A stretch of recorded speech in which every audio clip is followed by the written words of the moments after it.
Hello, everybody. Hello. Hey, dig it. Hey, athletics. Yeah, sorry. I'm gonna stop apologizing after this, I hope. But it's currently 9:30, and normally I start 1 hour ago.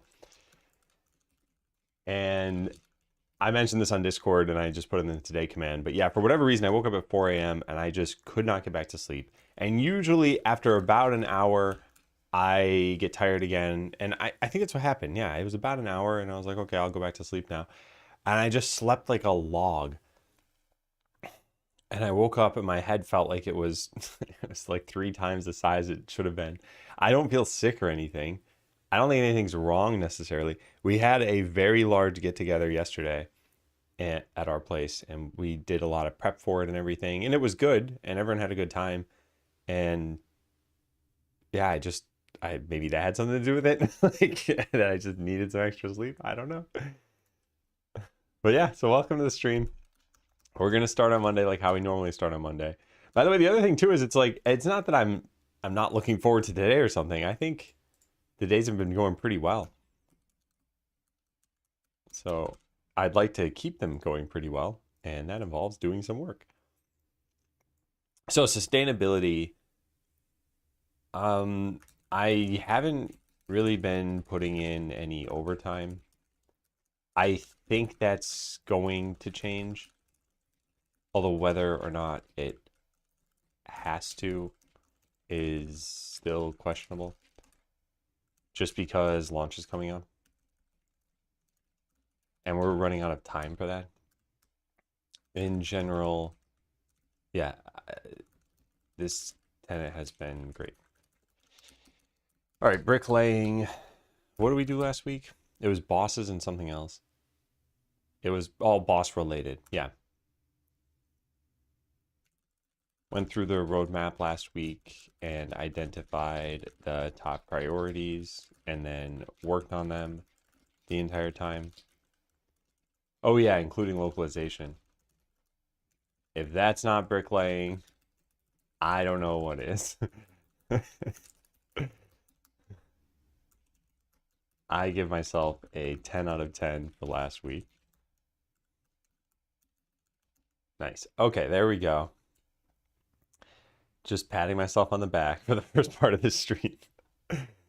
Yeah, I did not manage this list, so I think I should manage this. Monday. This should go into the localization document. Let me go find that. We'll get to coding again relatively soon. I just need to organize some of this. All right, where's my to-do list? Here it is.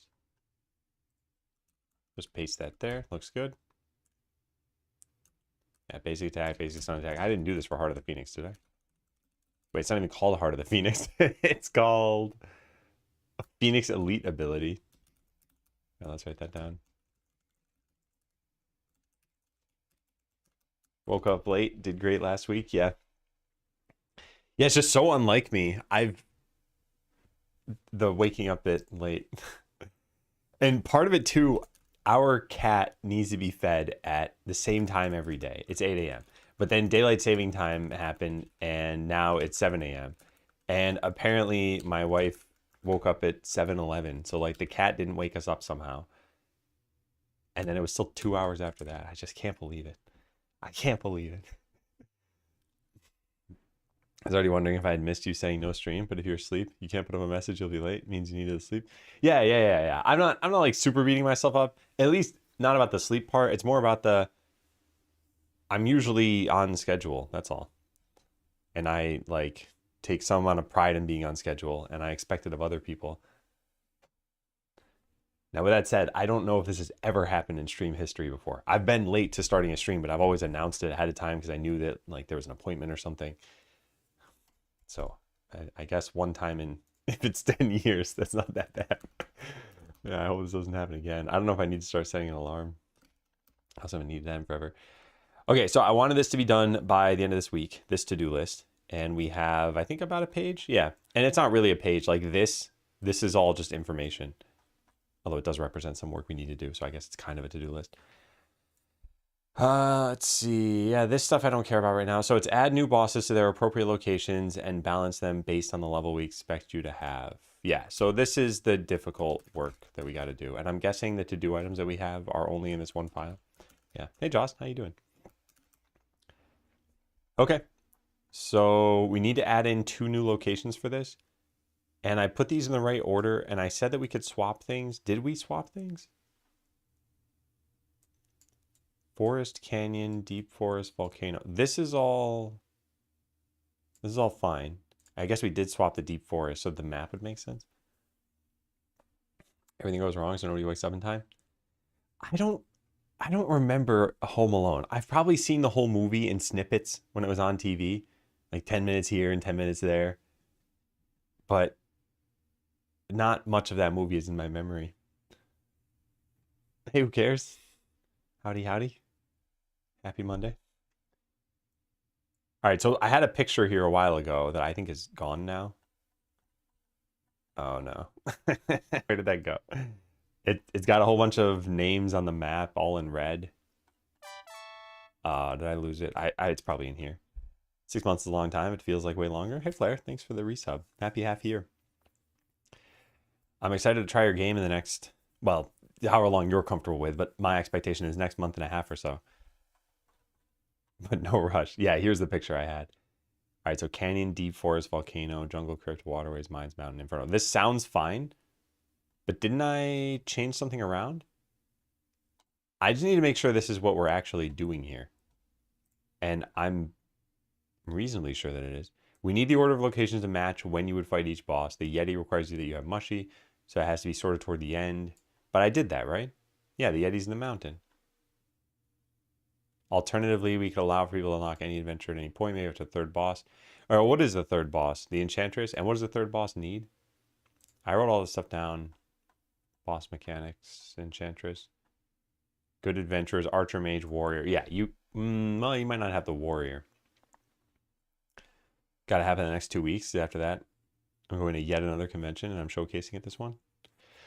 Well, okay, so I know what you're saying. It doesn't have to be if you don't want, because you'll probably get some feedback at the convention, and then you might want to address that for someone who's willing to give you personal feedback. Like, if I play your game, I'll probably play for, well, actually, I should say I'll probably like play and record feedback for about an hour usually. And I tend to find some things that slip through the cracks. So like you can always use me as a fallback if you want. Anyway, just letting you know, whatever you prefer is what we'll end up doing for that. Hey, Mystical Cell, long time no see. How have you been doing? What is that 10 next to your name? TwitchCon 2025. Oh, you went to, wait, when was TwitchCon? Huh. I don't remember anymore. But cool. Yeah, what's been up? Makes way more sense. Yeah. Just don't feel any pressure from this whole engagement here. Like, whatever works best for you. Okay, so I think this is fine as long as we let you get the warrior before the enchantress. I need to write that down on the to-do list. Figure out how you unlock, how/when you unlock adventurers. So I think the first 2 sets could be on rails. But then I want you to have the warrior before the enchantress.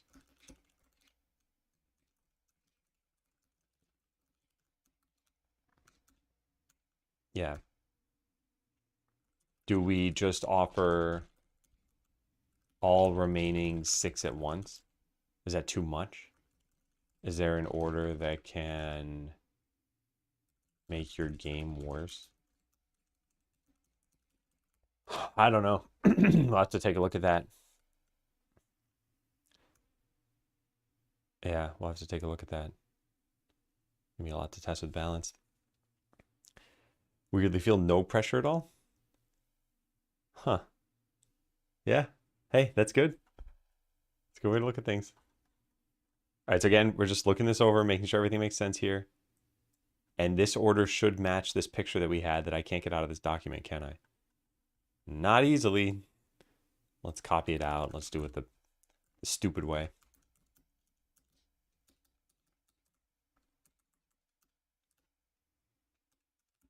I didn't make a Hammerspoon script for this either. It just feels like it'd be so easy to do, and I don't know why I didn't do it. Did I really not? Code. What do we have? Adam's apple. Oh, nice. I like butchered that. And then Hammerspoon. Huh. I did not do that. I'm surprised. What is Skeleseller for? Dare I even look at this? Oh, I don't care about this. I'm surprised it still exists, though. Wow. Should probably just turn this off. 17th to 19th for SwitchCon. Been doing good. Keeping busy at work with catering orders. Top bosses and owners are happy right now, so we're trying to keep it that way. Okay, nice. I'm glad to hear it's going well. Yeah. Yeah, TwitchCon wasn't that long ago. Geez, I don't pay too close attention to this stuff because I didn't plan on going. I'll maybe go someday. Although I bet by the time I choose to go, if I ever choose to go, people will be like, yeah, it was way better the last few years. I'll be like, just my luck.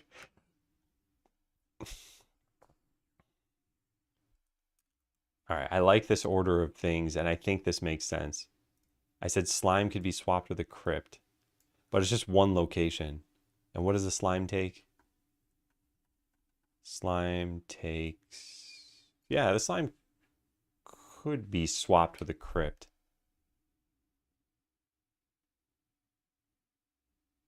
Archer, Mage, Witch Doctor.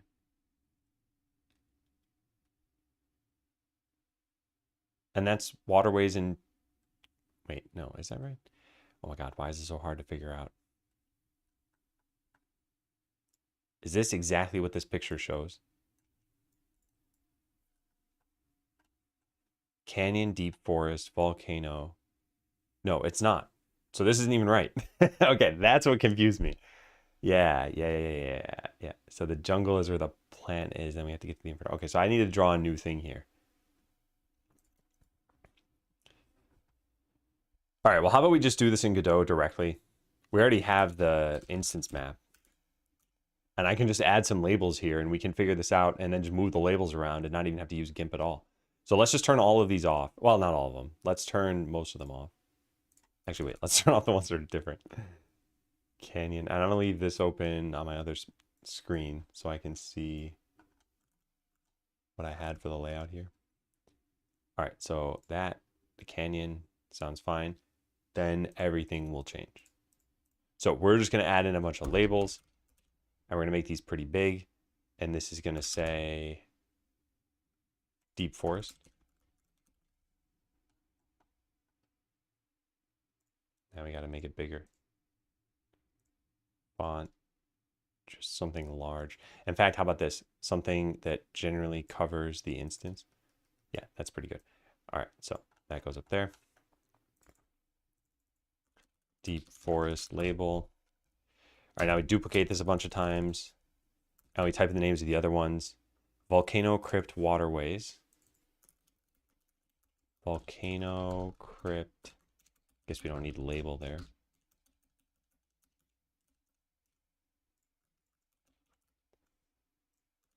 Waterways. Then Mines, Mountain, Jungle, Inferno. Mines, Mountain, Jungle, Inferno. Cool. Mines, Mountain, Jungle, Inferno. I don't like the idea that the jungle is like the second to last one. It doesn't feel like it would be. It's not a super fantastical place or anything. I mean, none of these really are, now that I think about it. So I guess it doesn't really matter. It's like all of these exist in real life.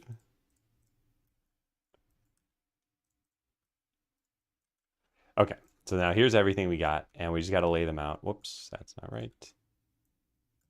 Ah, I guess you need to drag by this.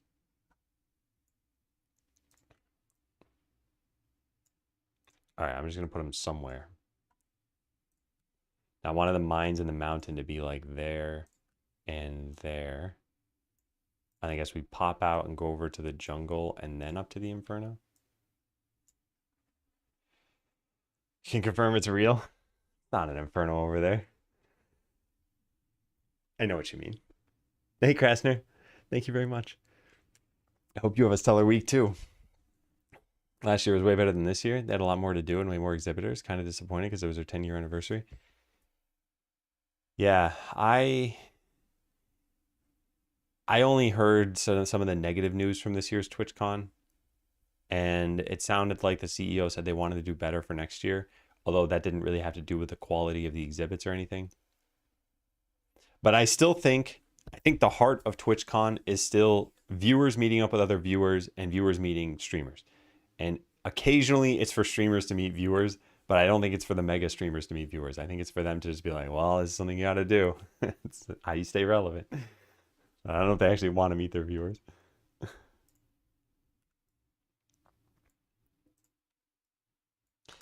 All right, so just in terms of locations being on the map, like if we search volcano,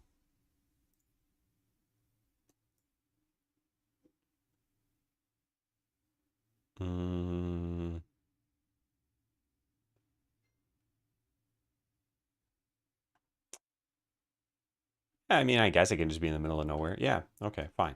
That's realistic enough. We don't need to think about that anymore. All right, what else do we have here? So the crypt and the waterways could be changed. These two can be swapped. Do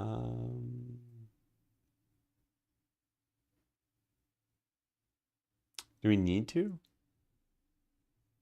Yeah, I think this is fine. And let's try it out and see what happens anyway. Although,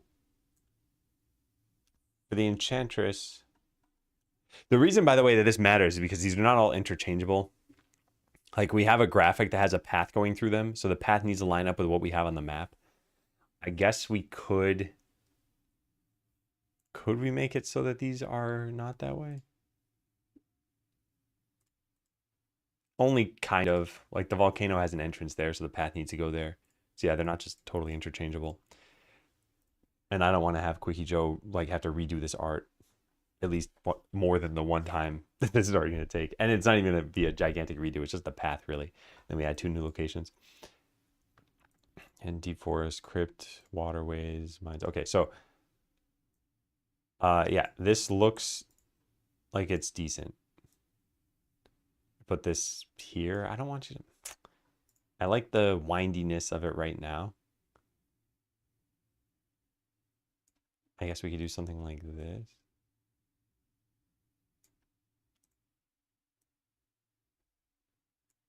I just need to lay these out in such a way that kind of makes sense and uses all of this. I guess if we're going to go into the mines anyway, then we can expand this side out a little bit and put like crypt.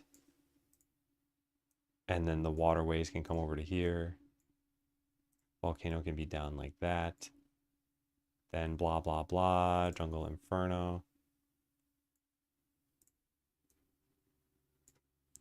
Yeah, so we would not end up using the entire map area. But I think that's okay.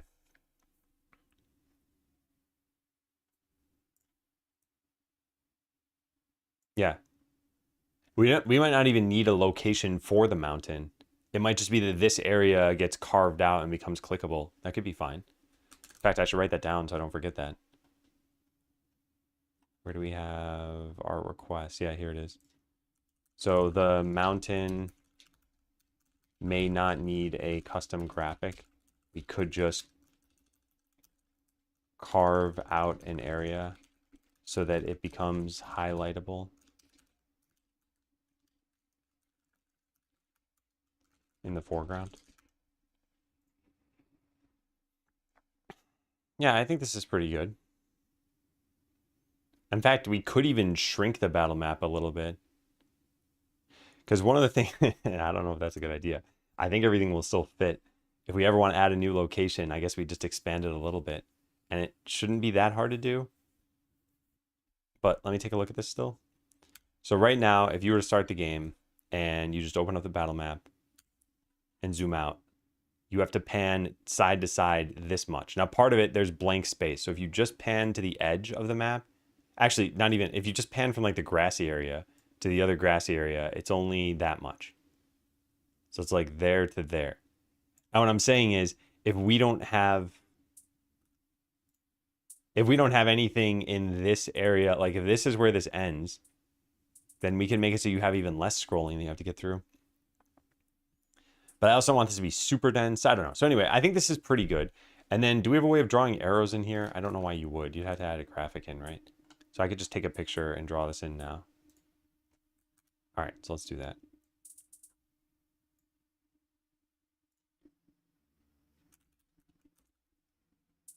Okay, so all we're doing is drawing in some arrows. By the way, I downloaded the new GIMP. I don't know where the properties are of this brush now. Like, how do you change this? There used to be a way to do this? Huh. Tool options. Oh, there we go. Oh, it's in, okay, interesting. So it's probably where it always was. All right, so this goes up to here, and then this goes up to here. And then we like loop around and loop around.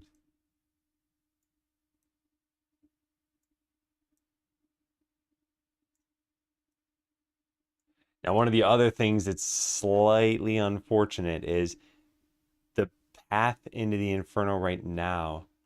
It's like a giant staircase.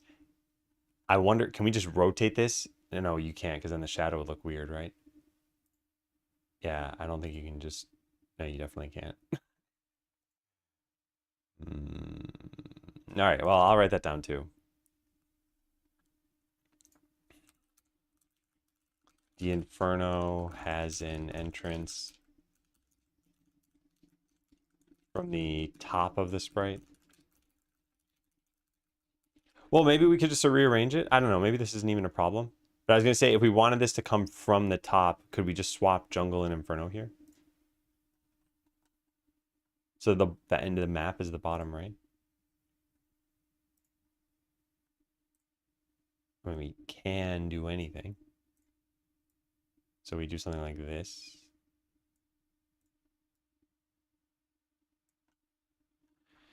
Yeah. The thing is, if we do want to end up adding an 11th or a 12th place, the only real empty space we have is like here and here. I don't want to rearrange things a bunch again. But the Inferno, if it has its entrance from the top, has to be on the bottom of the map. So you could maybe snake your way back up, but you need to give a little bit more space to the Jungle.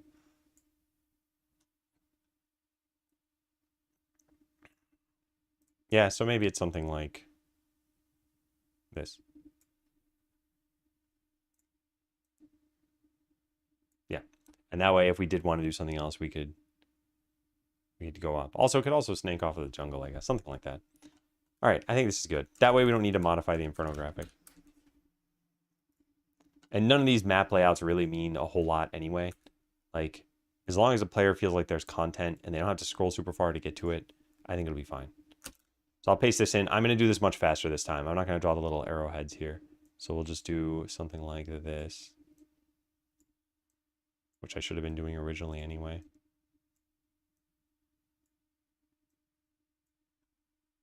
There. There is our graphic. Put this in here. And what? This was like 25 minutes of me coming to conclusions we should have already come to. But this did need to be done.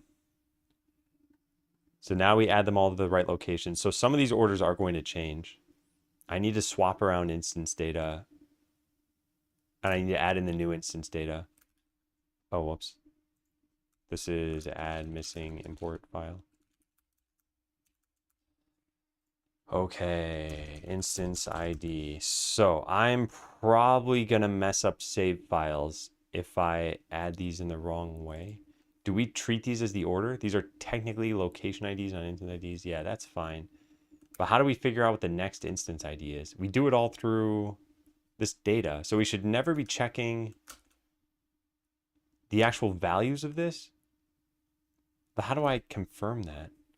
450 results in here. I don't want to look through all of these. It's if we ever use a plus sign after this. Like, I guess we can ignore that whole file. I don't know why we would use a plus sign. We'd also have to cast it to an int, I guess. Yeah, I don't see anything. And we do explicitly manifest next instance ID, which makes me think that I haven't messed this up. We also have a previous instance ID. Where's that? We have all instance data, get previous instance ID. Yeah, it checks for next. Okay, I think we're fine to just add this in over here. We'd also be fine to just break the save file.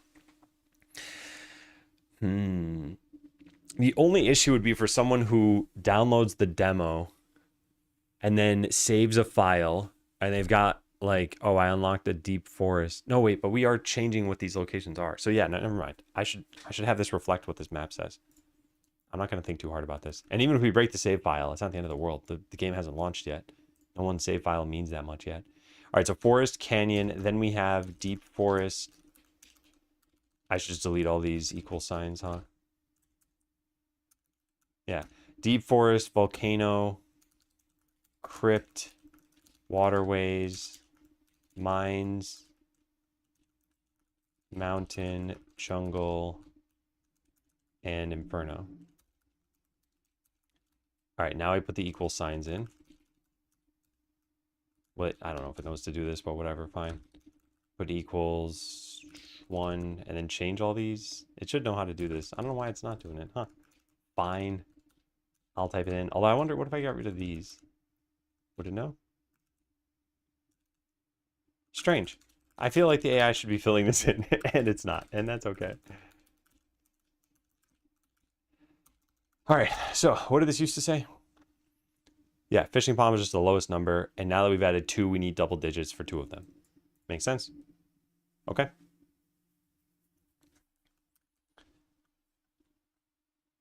So we've manifested IDs for each of them. Now we need to go swap the volcano enemies and the... Oh man, I gotta like write out a whole little map of this. So old volcano. The old volcano is now the deep forest. Hey Kevin, unacceptable indeed. Yeah. I have sufficiently atoned for this.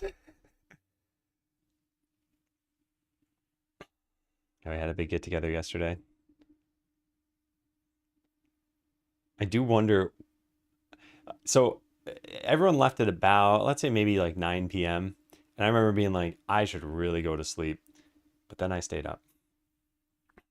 Because yeah, 9 was a little too early. But I guess 9 would have been exactly correct, and I should have just listened to my body. All right, so the next one is the old jungle is now the volcano. Then the crypt was always the crypt, right? So location number 3 is now the deep forest. Location number 4 is now the volcano. Location number 5 is still the crypt. The crypt is still the crypt. Oh no, this is not how this works. Okay, whatever. Let's just get as far as numbered locations.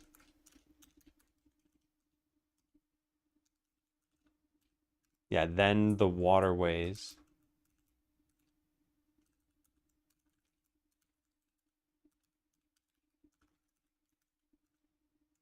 And then the mines are new.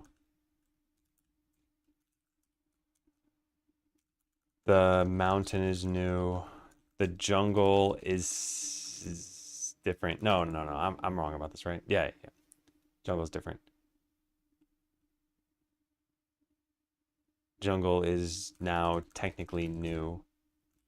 And yeah, the Inferno is now technically new. But this is all going to change because as far as regular battles, it used to be forest, volcano. By the way, all this is getting somewhere. I know this has been the most tedious way of rendering all of this. No, it's deep forest and then Inferno. Also, at this point, I should just fix this J key. This is double typing like crazy.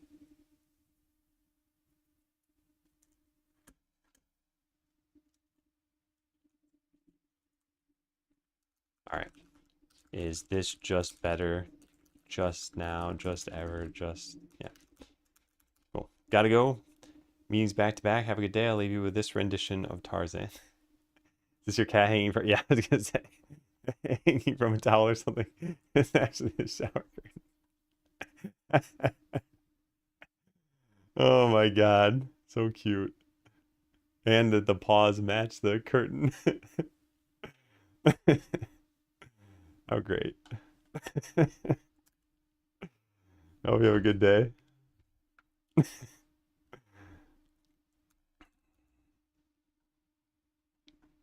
All right, so these are the regular battles that we... Wait, where'd they go? Yeah, the new regular battles is just going to be this new order that we have. I gotta type in here. New is going to be forest, canyon, deep forest, volcano, crypt, waterways, mines, mountain, jungle, inferno. I should probably number these.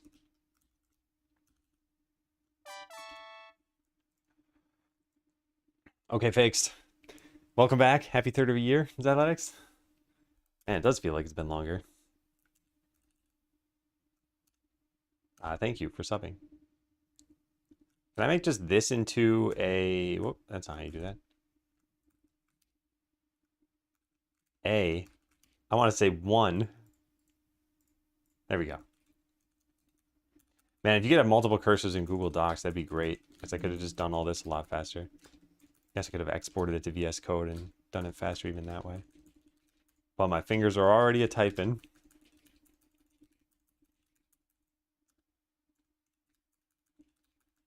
Okay. That's our order. Where'd the 11th one come from? Oh, the fishing pond. Yeah. All right, so this is, I think, the most important thing that I have here. All right, so now we can finally get started. So all instance data. We need to take what would have been in the volcano and put them into the canyon. Yeah. So this goes here. And the scene path is the canyon.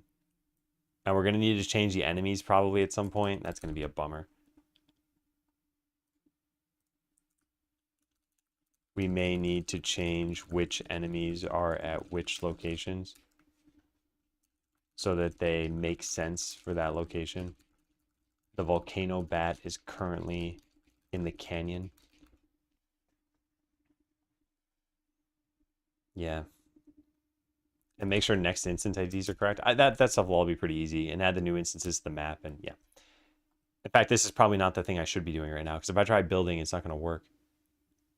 Okay, then we need to go manifest these new locations. Oh, and I need to do it twice. We also got to fix this. Okay, maybe this is correct. All right, let's keep working through this. Yeah, there's a lot. I already mentioned there's a lot to do. All right, so the volcano goes into the canyon. Then the jungle goes into the deep forest. Is that right? I guess so. So jungle. Where's the jungle? There it is. Goes into the deep forest, which does not even exist there anymore. Oh my god, this is going to be tough. Is the jungle a boss battle?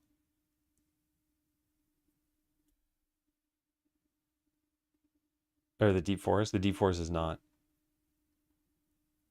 And the... Oh man. It's a mess. Just a mess. Alright, so Canyon has the ogre. This has the dragon. Is that what we said? Yeah, then the crypt has the enchantress. And then I think you have one instance of reprieve. No, you have the slime. Then the mines will have the phoenix, yeti. What does the jungle have? The plant. And the snake. So yeah, everything's gonna have a boss after that. Hey, Ventureside, any tips on procrastination and getting a lot of hours of working. So to answer your second question first, also welcome to the stream. The getting a lot of hours of work in, I don't think this is a super important metric. Like, I think it's more about the productive hours that you do. So 10 hours of work is probably worse than like 6 hours of good work. But anyway, the tips on procrastination, I think a lot of it is like forming routines that you can't give up, or that I don't know, that you can't avoid maybe. So as an example here, let's say you have a commute to work or to the library or something, and let's say it's, I don't know, 20 minutes or whatever. And you're like, yeah, I'll just work from home. But you know that when you work from home, you're going to do a worse job. It's like, okay, well, once you've gotten on the train or the bus or into your car and you've started going to this place, it's like you've committed yourself to the 20-minute commute. And then once you're there, it's like, well, now you might as well make the most of it. So some of it is finding those gaps in your own behaviors for what is leading to procrastination or what's leading to lower productivity, and then finding ways to plug those gaps. As I mentioned, like, for a lot of people, I think it is just working from home or studying from home. Like, it might be easier to involve other people. It might be easier to go to a different location. It might be better to carve out certain time. Maybe that time needs to be earlier in the day or later in the day than you're normally doing it. And maybe other things are causing this. Like, maybe you have like unrealistic goals and you're like, I'm going to do 12 hours of work every day and I'm going to make, I don't know, like the next Facebook. And it's like, well, maybe you should work less than that and not make the next Facebook. Hey, Smack. So without knowing anything more than just kind of your starting message here, this is this sort of thing I would say. But in general, it's set up routines so that you can build discipline, so that then you don't need to worry about the routines as much anymore. Like, by the way, this is one of the reasons I'm streaming, is for accountability. Like, the amount of times I've played a game on stream when I probably would have if I were not streaming, it's very, very low. In fact, it's pretty much never. The only times I play games on stream is either when it's my game or when we've carved out like a special gaming day. But otherwise, yeah, it would be tempting to just be like, all right, well, I've hit a difficult problem. Let's just go relax. And then relaxing turns into a lost work day. All right, so Canyon has the Ogre. Then next up is going to be the Deep Forest, which is what we replaced with over here. Yeah, this is going to get super confusing super fast, but once we're through it, we're through it. So we take, I guess, all of this. If you're not motivated to do something, procrastination seems to come naturally.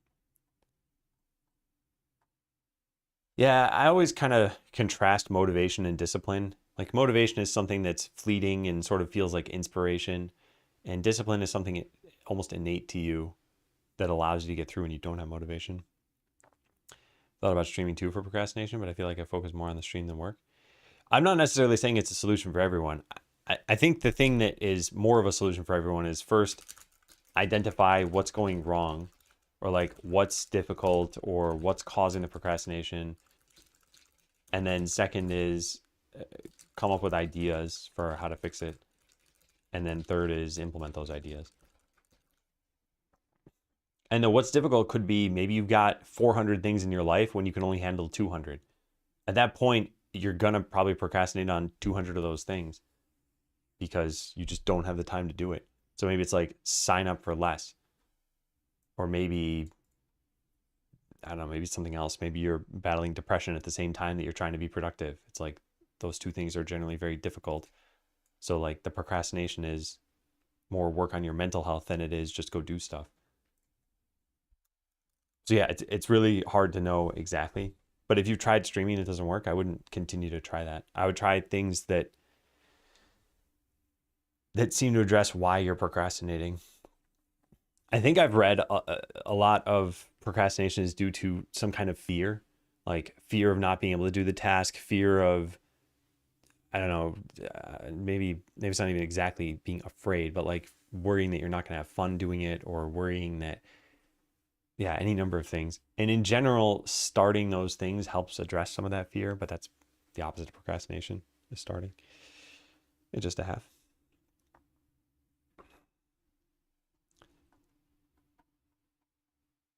All right, so we plug this in here.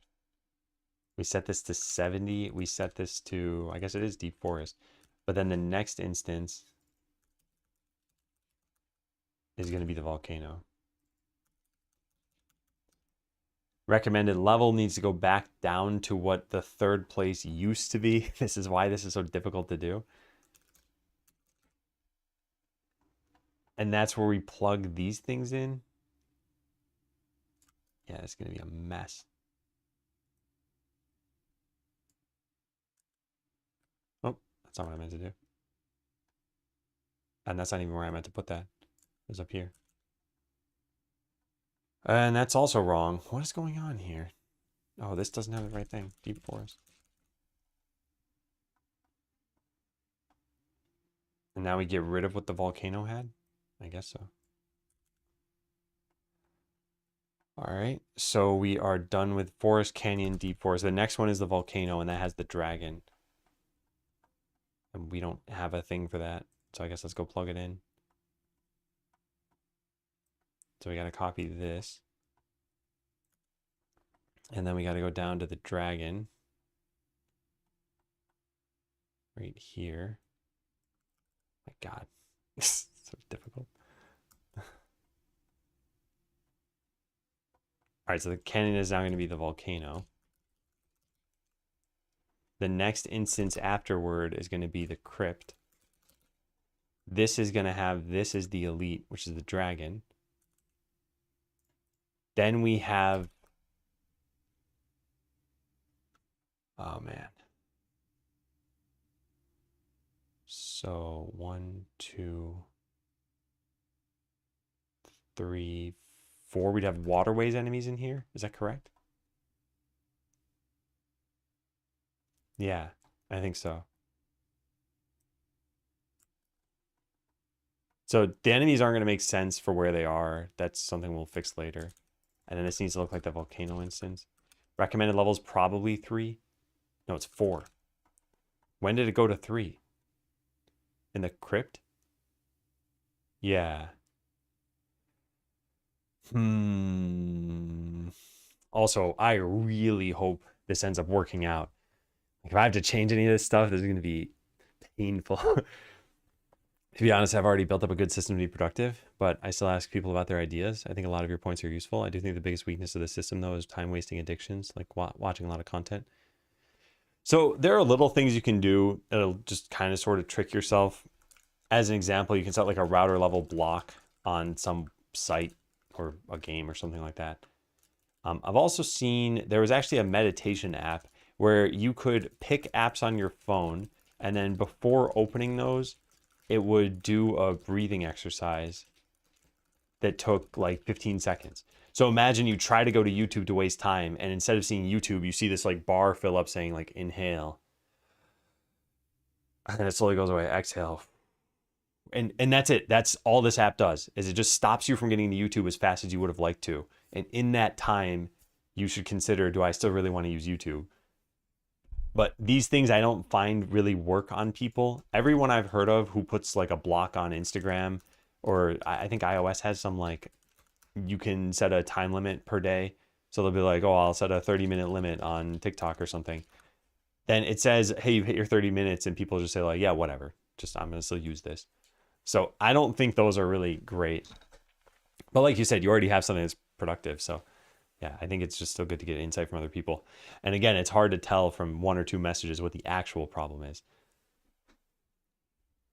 If there's even a problem, sort of just spewing ideas.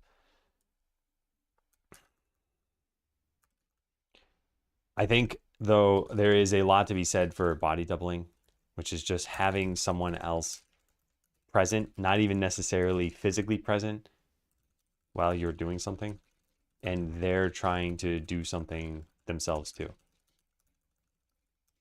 And it's not necessarily the same thing. Like you could be studying and the other person could be like woodworking or whatever. Probably not something that's noisy, but yeah, that general idea at least.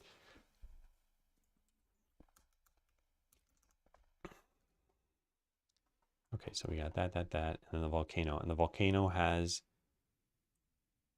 2 rooms that used to be in the waterways. And then it opens up the crypt. The cost to unlock needs to be greater than this. What was the number after 70? It was 100. That was 100 to open up just the boss area. We'll need to test this for balance. All right. Well, what's the next place? The crypt.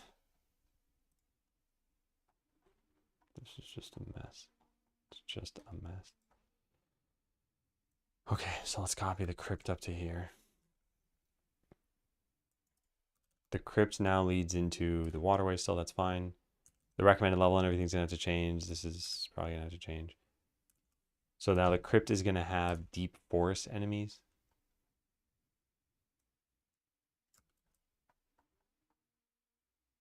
That goes here. Level was 5. And their elite is gonna be the Enchantress. Enchantress. I'm guessing that's also going to be level 5 or something. Enchantress. To do, fill this in. To do, fill this in. 4 adventures, maybe? Hey, Brutarius. How goes Skeletor? It's going pretty well. We've worked on quite a lot. We are finally fleshing out the rest of the story mode content. So story mode was always intended to be about 5 hours. And we have all the systems in place. We made all the bosses. Now we just need to set up the locations such that they have the right boss, regular enemies, loot, and kind of balancing. And we're going to start that process today. I hope to finish this by Friday. And this is very much possible to do. It's just very, very tough. And it's not exactly scientific. Well, at least a balancing part. This part is just difficult. And we had a really good balance for the demo, so I'm trying to save as much of that as we could. But one of the big differences is in the demo, we have, I keep forgetting what it is. It's like 6 regular locations and 2 boss locations. And now in the full version, we're going to have something like, I think 9 regular locations and 8 boss locations. No, it's 10 and 8. So we need to change where things line up. It's like here you'd have a boss location roughly every 3 locations. Here you have like, it's almost a 1-to-1 ratio. So that means we got to shift things around in kind of a funky way and come up with new balance for these things. And yeah, anyway, it's going to be a bit of a challenge. It's going to involve a lot of just random play testing. All right, so we got the crypt. Next up is the waterways. And that's going to use the Inferno enemies. And this is part of where we're going to need to rebalance stuff because that doesn't make sense. All right, so waterways. And the next up is the mines. And that uses Inferno enemies if we want the same balancing. And the recommended level would be 8, which we probably don't want. And then for the boss, we want the slime.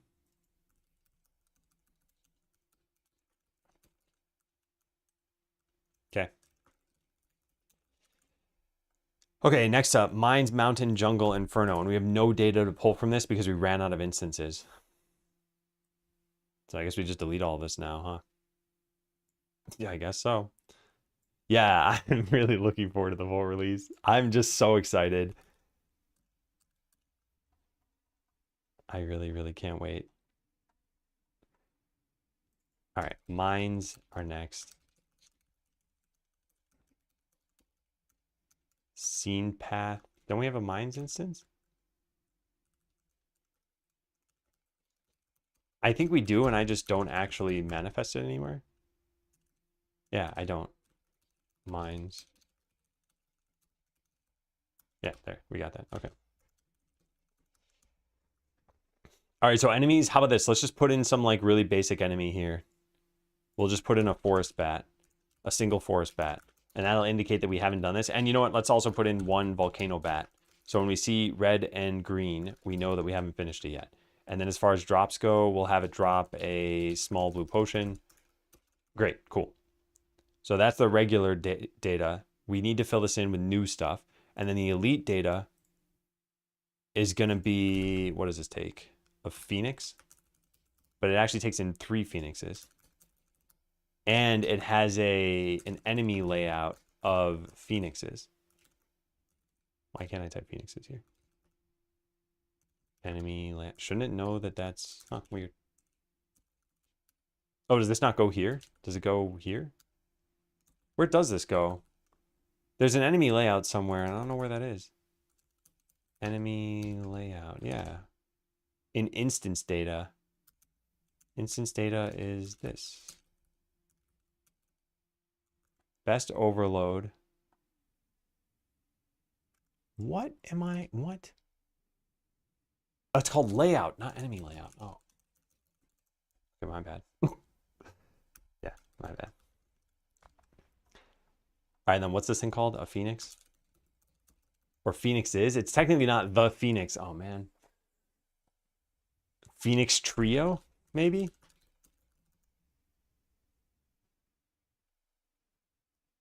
Phoenixes? Phoenixes. Out of curiosity, is that the plural? Is there some like strange plural?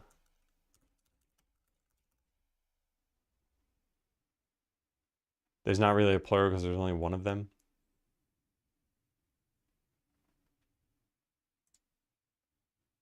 Phoenices. Yeah, okay, I'm just gonna pluralize it the way that we would pluralize it if it were a regular animal. Although even with regular animals, that's not necessarily true. Like sheep and deer are already plural. So I guess you wouldn't ever know. And it's not like a phoenix existed, so you can't know it. Yeah, anyway. I guess it's fine. So next up is the mountains.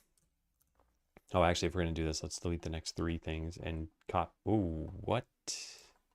Uh-oh, that's not good. I think I just overwrote one of these.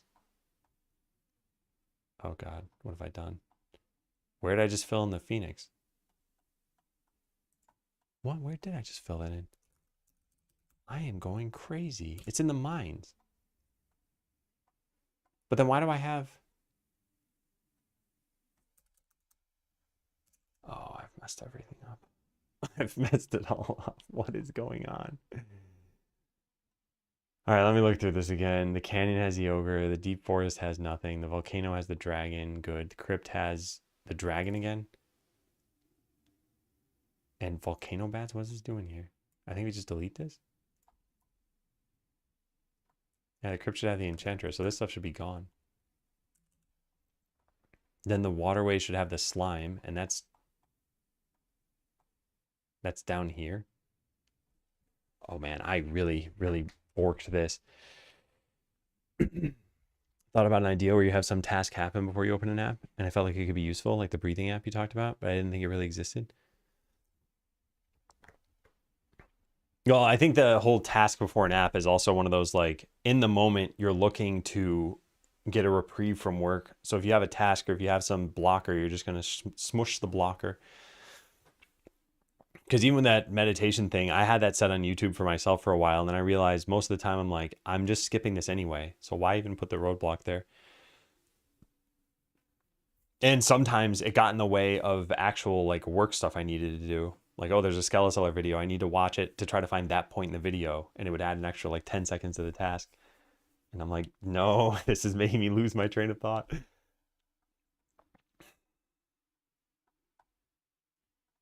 So the enchantress doesn't even go here. This should say the crypt. Oh no, this is correct.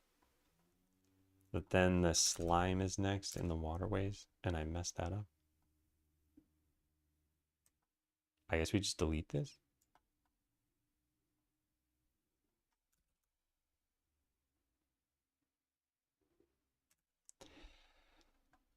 I did such a bad job. I should have made this foolproof, and I didn't.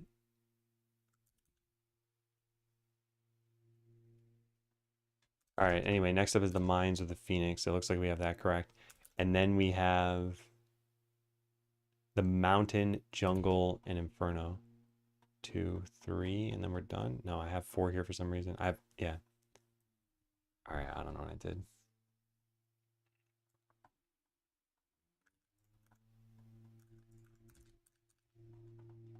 Okay, so how about we just fill it in from the bottom up? This is the Inferno. It has no next instance ID. It uses the Inferno instance. Actually, the regular data, yeah, I guess that's fine. And then this uses Inferno instance as well. This has a big snake. Snake elite. Enemy layout is going to be regular. You can delete the enemy layout from this and from this. All right, so this is the snake. Or are we calling it Big Snake? I came up with names for him, didn't I? I did come up with names. I don't know where the names are. Ah, here they are. Giant Snake. All right, so then what's this one? Just the Yeti. Yeti. And this is the mountain. No, this is... Oh, God. How am I messing it all up? What am I doing?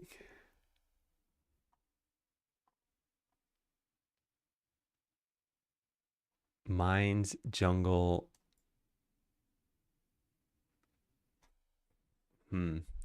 We could have gone from the mines directly to the jungle and then into the mountain, but I think the mines in the mountain makes the most sense. You pop out into the jungle.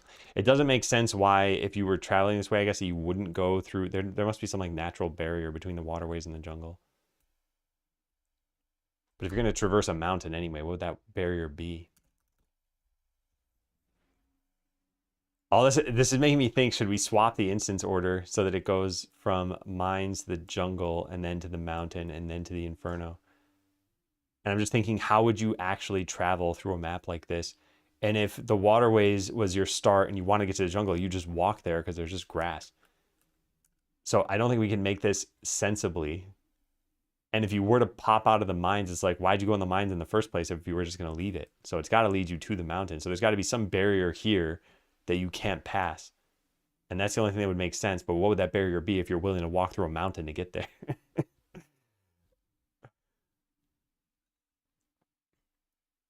I don't know, maybe it's a chasm that you can't get through, or there's just a lake of fire or something. I'm not sure. I don't think we really need to answer that question, though. There's just some reason why you went to the mines, and it's not obvious. Hey, Cuttlefish. Canyon of Lava Poison. The Bridge of Khazad-dûm. We're going to watch Lord of the Rings again in probably a month or so. Good evening, Cuttlefish.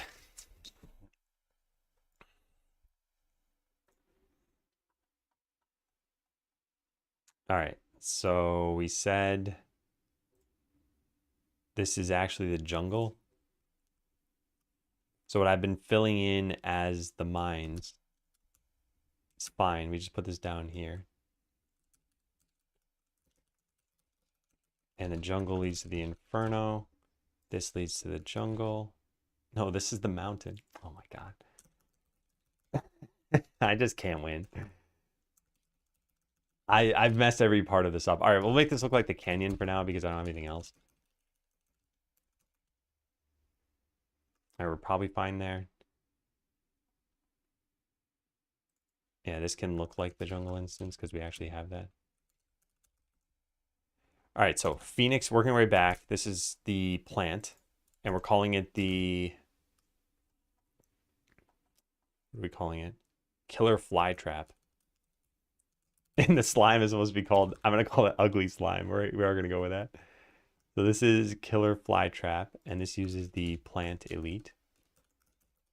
Good. Then wherever we have slime, we're calling this Ugly Slime.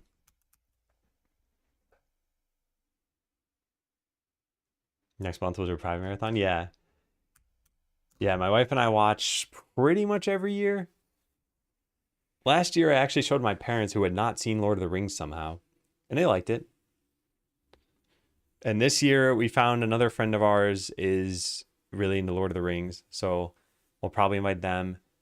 And then maybe get a fourth person, although the fourth person would also have to be into it. I don't know if any of my friends haven't seen it and want to see it. I think there's something special about sharing a movie with somebody that they haven't seen.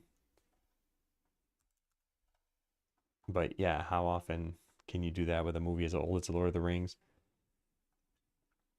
Giant snake, killer fly trap, Yeti, phoenixes, ugly slime. Is this all set up? I have just done such a bad job at looking through this that I'm not confident. So let's look through it one by one. Inferno is the snake. And we have the snake there. Good. Okay, working our way up from that. It's the jungle, which has the next one is the Inferno and has the plant. Good, cool. Then the next one up is the mountain, which leads to the jungle, which has the Yeti. Has the Yeti written there. Good. Then we have the mines, which has the phoenixes, which leads into the mountain.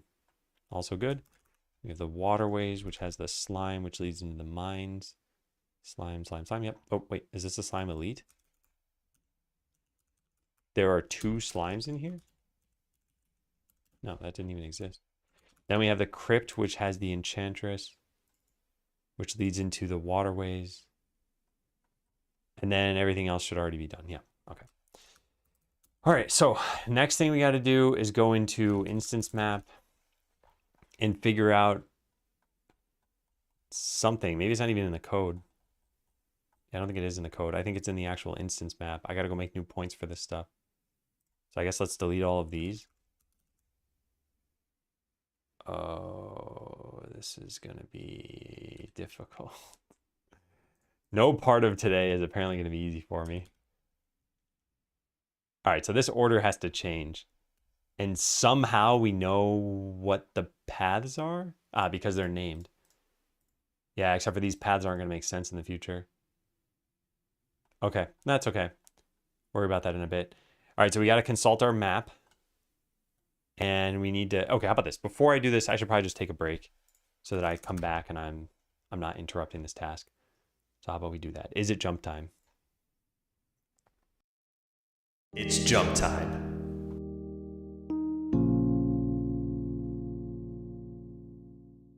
Okay, yeah, for those who haven't seen this, you can type join in Twitch chat and then Jane a number and jump. I'll be back in a little bit.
Hello again, and hi, Deller, Tamao, and ABC.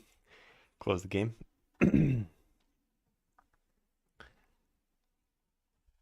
All right. Yeah, so we got to go through this and we got to make it match the map over here. So the deep forest is going to be moved up to here. I'm just keeping the map off screen. There's no reason to try to show it alongside the Godot screen because there's just not enough screen real estate. Next up is a volcano. Then we go to the crypt. Crypt should just be moved up to here, I guess. And then the waterways, it's moved down to there. And then I need 2 more points, which we don't have. And then the jungle gets moved down to here and the inferno stays at the bottom. All right, so now how do we make the 2 new points? What is this scene? Jungle map marker. So we got to make a new map marker that inherits from this and has a different like boss graphic and everything. All right. I mean, I think that's pretty easy to do. So let's save this. And let's close out of everything else. Close other tabs and open just this jungle point. And I want to make a new scene that inherits from the same thing as this. Where is that located? Battle map marker is, hello, where are you? Shown file system. Huh. Oh, there it is. Scenes instance prep battle map marker. Okay, so that's what we got to do. So instantiate scenes instance prep battle map marker. Cool. Now we're going to call this the mines point. Or no, mines map marker. Hey, Luigi, how you doing? Okay, we'll just save this for now. I don't actually have what this is supposed to look like anyway. And then we put this in here. Mines map marker. I want to cut you off before you want to say something and just remind you of the segmenting rule. Sorry. Please don't type I want to say without just saying the thing in the future. But I'm happy to hear what you have to say. All right, now we got to make 1 more of these. All right, battle map marker. And then we're going to save this as the mountain map marker. Cool. All right. So now we go instantiate these things in here. So we have the mountain, and that comes just before the jungle. And it's going to look like the wrong place. That's okay. We're not going to worry about that yet. And then we have the mines. And that comes just before the mountain. And again, this is going to look like the wrong place. And actually, this is showing me that the density of these locations is not too bad. I'd like to spread some of this stuff out, maybe. There's only so much we can really do on that front, huh? Yeah. All right, well, anyway, we get these points. Which, why are these fetched this way? That means the instance map must be fetching them by unique path. Yeah, we do that. Okay. Start a week break off Godot learning. Learning it in external editors like Blender can get overwhelming, so I've decided to take a break this week to learn external editors like Blender. Yeah, I think it's good to focus on just one thing at a time, because I think, as you mentioned, it can be pretty overwhelming if you're doing a lot. And as I mentioned the other day, game dev is not just coding, or it's not just artwork. It's the combination of all of these and more. And if you were experienced in all of these a little bit, I don't think it'd be too bad for you to start carving out more points. But yeah, if you've never used Godot and you've never used Blender and you've never used something else. Now, with this said, if it were me, I'd probably start with Godot. But that's partially because I care a little bit more about sort of the coding aspect of things and putting together a game. Blender, in my mind, is more for 3D modeling. I know you can use it for a lot of different things, but in my mind, it's like a 3D modeling program. And I think I'd probably just start with working on 2D stuff at first, just to see what it's like. Hey, Credulum.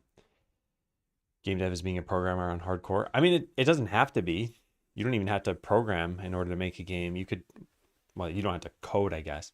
You can still make logic through blueprints or something visual. I use Piskel for sprites. I haven't heard of Piskel. What is that? Free online spray editor. Oh, interesting. Yeah. Yeah, I think Luigi, I think one of my big pieces of advice would be like figure out what your goals are. Is it to learn how to make games?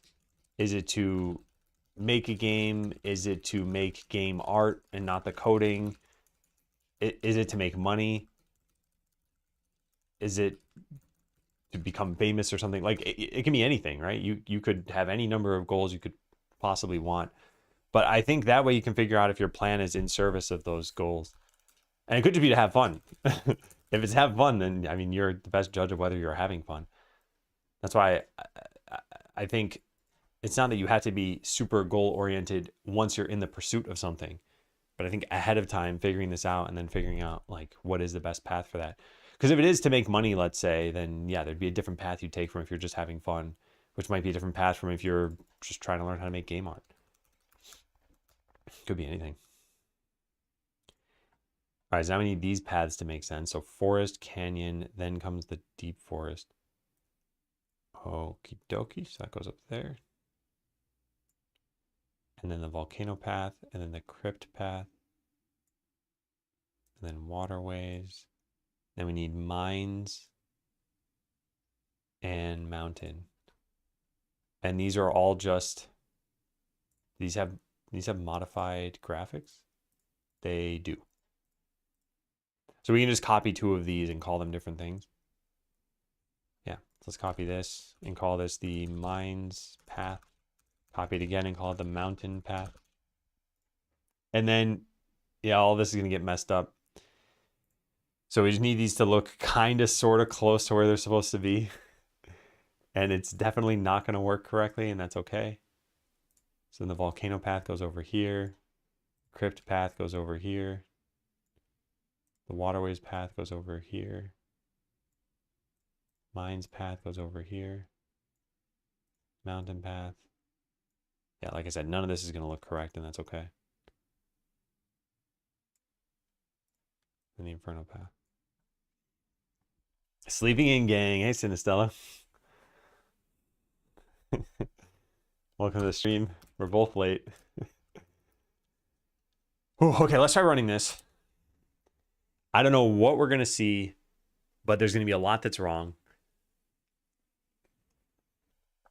It builds. That's good. Currently sitting in my inner mind, figuring out what else to say to what you said. It's not something you have to answer now. I'm not saying like, what are your goals? Answer now. It's more just like, think about this, because the path that you take through this will be very different. Again, it's like if you were learning math, let's say you're learning math, is it to like pass high school? Is it to become the next Euler or something like that? What you're trying to do will dictate kind of how you do it. So if it's to pass high school, it's going to be like, well, I'll put in the most basic effort. Is it to, I don't know, excel in high school, for example, would be, okay, I'll put in a little bit more effort. Is it become a math genius? Okay, I'll put in a lot of effort, right? And that way you can also figure out how else, because presumably just game dev is not your only goal. You've got other things you want to do in your life. So how do you balance all of that stuff? But like I said, it's not something you need to answer now. It's something that just keep in mind, because yeah, maybe a month from now you're doing this and you're like, you know what? I don't like Blender. I don't want to work in Blender. And if you think that that's necessary for game dev, then you might be like, oh, well, that ends my game dev dream. And that's not the case. So that's why I think this stuff is worth at least kind of figuring out a little bit. All right, node not found, mines point. Did I forget to save this? I called them map markers. No. Well, that's not what they're supposed to be called. It's supposed to be called points.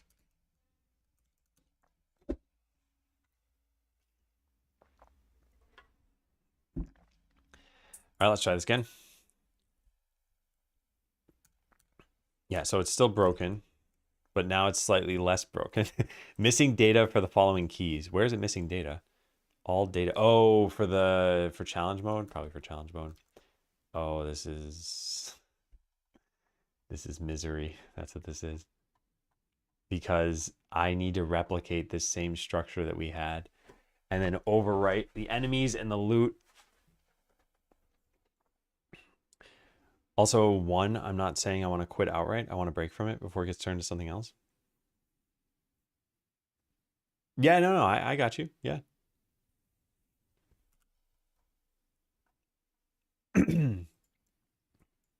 I was just saying, in the case where you decide you want to quit a month from now for Blender, it doesn't mean you'd have to end your game dev career.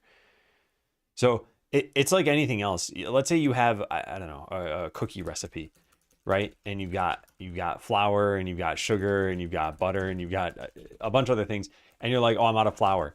It's like that kind of can kill your cookie recipe. Like flour is a big enough ingredient where your cookies need to be made out of something else. I know there are other ways you can make cookies, but at least for the sake of this example. So with game dev, you might look at it as like, okay, well, there's art and there's music and there's all this other stuff. And it's like, oh, I can't do the art myself, or I don't like the art. That doesn't mean your game dev career is killed. It means you just find an alternative. And it could be, okay, someone else does the art. And it's kind of the same thing, I guess, with cookies. It's like you make a flourless cookie. Out of curiosity. Huh.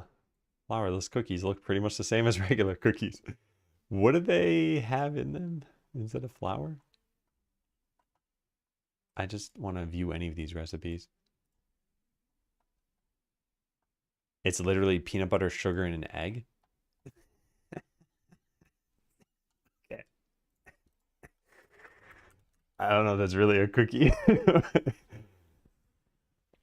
What would you say is step one? I already said what step one is. Figure out your goals. Like, yeah. And then step two is come up with a plan. And then step three is enact that plan. But yeah, and like I said, you don't need to go crazy about this. It could just be like, I just want to explore. That's my goal. I don't know why exactly. I just know that I'm inclined to do this for right now. So it's basically this. It's the same as saying it's for fun. But if your goal is to make a killer game, then I'd say, okay, you have a slightly different path through there.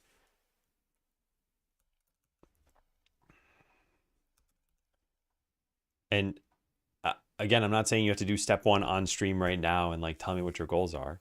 I just, in my mind, that's what you do before pursuing something. And for fun is a totally valid goal to have. It's like, hey, I'm doing this for fun. I like what I'm doing. I want to keep doing it. It doesn't need to be something grander than that. But if it is for fun, then I'd say then just do what you find fun. That's your plan. I want the games to make me money. Yeah. So if you want to eventually make money, you're basically saying like, I want game dev as a career or a money earning hobby. I think there's a difference between these two things, because if you wanted it as a career, then you probably need to start steering toward what is the job market like, and then what skills do you need for that market, and possibly even where do I need to be in the world for that market. So as a just contrived example, suppose all game dev jobs are in, I don't know, Germany. It's like, well, maybe you'd have to move to Germany. So then now you might need to learn German if you don't already know it. Now you might need to whatever else. I don't know, figure out the visa process, or I'm just making things up. But this is something you might want to consider if it's to be a career. And if it's just a money earning hobby, then I think you need to look into things a little bit about the business side of game dev. So what is product market fit? How do you do that market research to even figure out what kind of game to make? It's like, if you're going to make the next, I don't know, Mario Kart, for example, it's like, what are you competing with? Well, you're competing with literal Mario Kart. You're competing with that Sonic racing game that just came out. You're competing with, I don't know, a whole bunch of other things, maybe like Kirby Air Riders. Can you be better than those games? Can you carve out a market for yourself? How do indie racing games do on Steam? Let's say you want to make a platformer. It's like, okay, what's the market share for that? And again, that's because if you want to earn money, you need to consider these things. You can't just make a game and be like, well, it was fun, I'll put it out there now, because it'll more likely than not fizzle and not even make back the money it cost you to make the game. So that's kind of why I say the goals are important.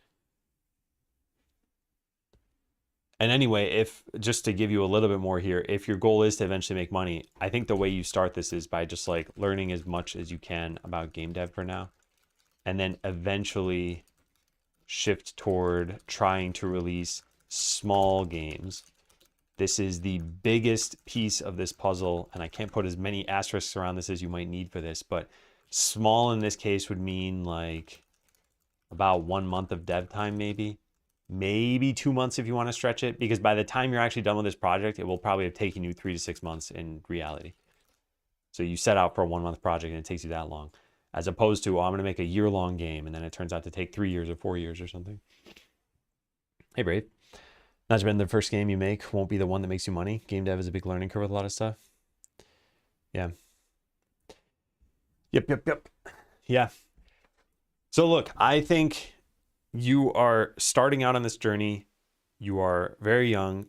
I think you have a lot ahead of you. So as long as you're not getting demotivated, I think you will be fine.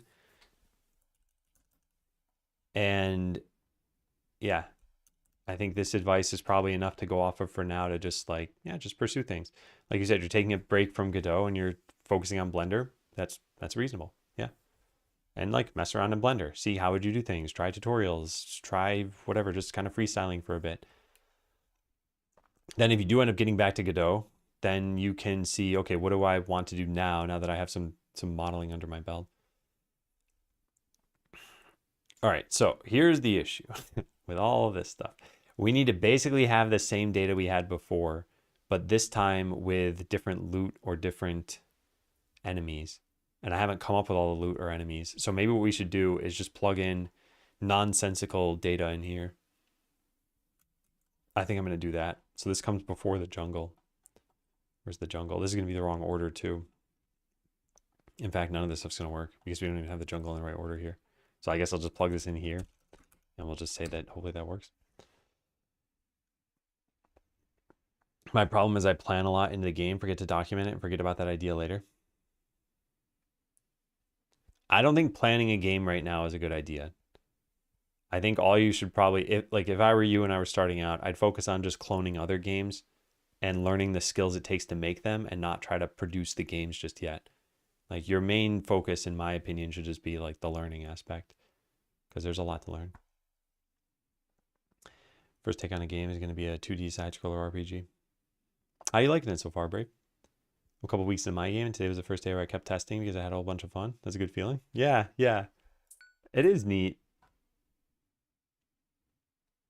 Okay, we have sound effects. Have the music turned off? I'm going to turn everything off. So our instance map should now look like what it does in Godot, and it looks like that's the case. So we have the canyon, deep forest, volcano, crypt, waterways, mines, mountain, jungle, inferno. That's correct. So now we should be able to unlock this in the right order. But before I do this, let's go plug in the right bosses on the map.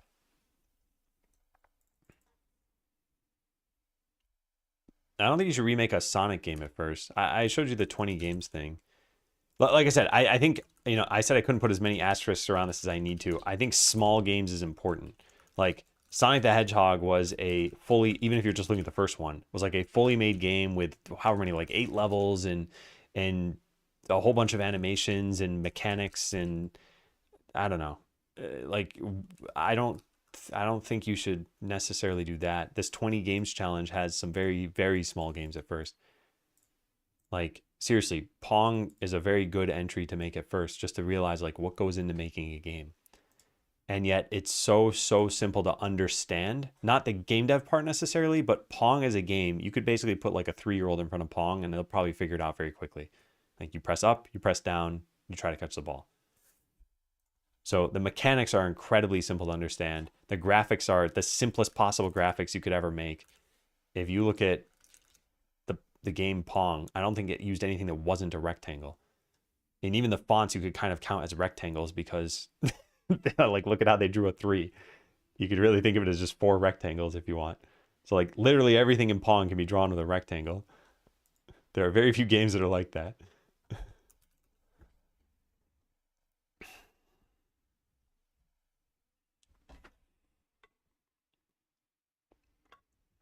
Sonic 1 started Sonic in general, I think. Yeah, it did.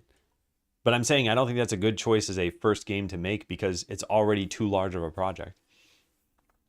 Hey, Lab. Labiricorn? Is that a thing?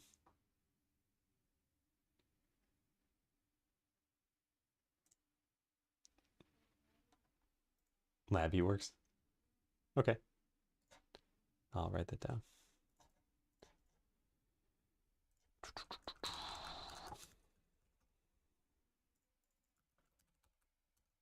Name pronunciations. Labby. Well, welcome to the stream, Labby. What? That's weird. That didn't copy correctly. There we go. No, now it didn't copy your winky face. There. I'll just type it in. Okay, so we got to get bosses to appear on the map now. How did I do that? How did I do that? I don't see a boss graphic. Oh, I put it right into the map markers. Okay, so I got to go put those in. Instead of a full Sonic game, I can make my own and learn bit by bit that way. Look, you certainly can. I think I'm being very clear with what I'm suggesting. And if you don't want to do it, that's totally fine. But I think it's a mistake to try to make your own version of a Sonic game at first. I think you should just start with something small. Because if you were to make Pong right now, you will probably learn like 100 things. If you were to make a Sonic game, you'd probably learn like 10,000 things. And it would probably feel pretty overwhelming. And all I'm saying is that if you make Pong first and you learn your, 100 learnings, and then you go make like Breakout, and now you learn a different 100 learnings, and then you eventually work your way to Sonic, you'll get to the point where now Sonic only feels like 100 learnings for you. And I'm using this number 100 just as a proxy for like a tackleable amount, something that is tenable here. But yeah, it's starting with 10,000 things might feel overwhelming. And given that you've already felt overwhelmed on like week number 1, I think tackling a Sonic game is too much. But I also think we should probably stop derailing at this point. Like, I've certainly given you the totality of advice you would need to get started. So do with it what you will. You can ignore it, you can take it, and you can tell me in a week that, oh, hey, I tried this and it didn't work, and that's fine. But yeah, I think at this point it's like, just go learn something. Hey, Scholar. Funny how similar this is to what I heard in school, at school for web dev. First website I made, there was HTML, CSS pizza restaurant. Later on with Vue, made a Twitter clone. Yeah. Yeah. And I think if your very first website is a Twitter clone, you're going to have a bad day. It's like if you don't know any HTML and it's like, oh, go make Twitter. It's like, well, I don't know what a div is. I don't know what an A tag is. Like, I don't know what JavaScript is. It's going to be very hard.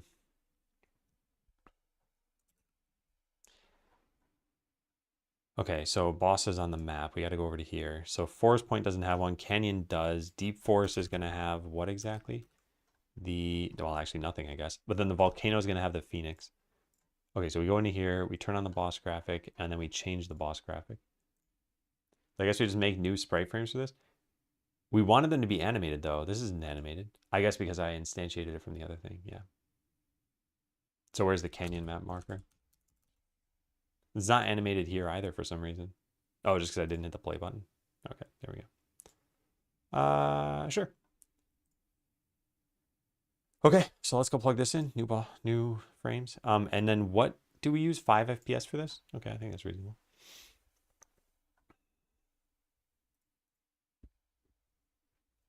Hey, hard worker.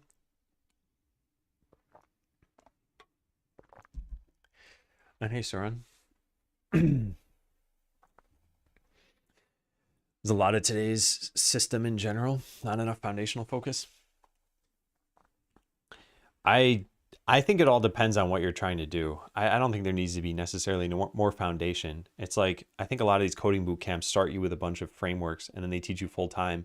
And at the end of it, you can be a like reasonable starting web dev. And I think this is kind of the core issue with starting anything new. You don't know if you'll like it. You don't know if you'll be good at it. You don't know whether you'll find a job in it, those sorts of things.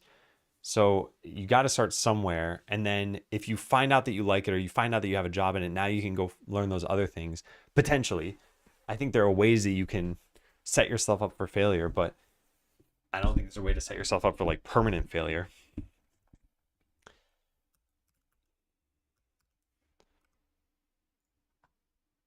Okay, so boss graphic, we do this, assets, monsters. This has to be the Phoenix. And then whatever numbers I type here, we got to remember. I think it's 32 by 40. Yeah. And we just click and drag. All right, so there's the Phoenix. We got to do this on all of them. So where's the instance map? Here it is.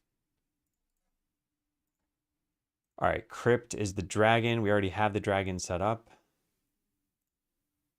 There you are. How big is this? 6? And how big is the Phoenix? Did I set that up correctly? Should just be 6. Yeah, it's 6. Okay, cool. So what's next? The waterways, and the waterways has the slime. No, wait. Oh, the crypt is supposed to have the enchantress. Oh man, I already messed this up. Why is it so difficult? All right, so take the dragon out of the crypt. Just copy this, I guess. Copy and paste it into the... Wait, what am I doing?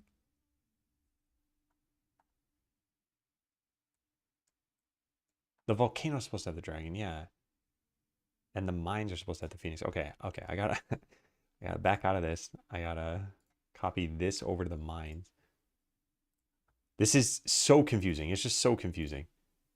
And eventually this will all be set up again, but it's like we have locations A, B, and C. And it's like we have new locations A through G. And we want like B to be the new C and C to be the new B and whatever. E should be something like this. And it's just so hard to figure out, am I referring to the old one or the new one right now?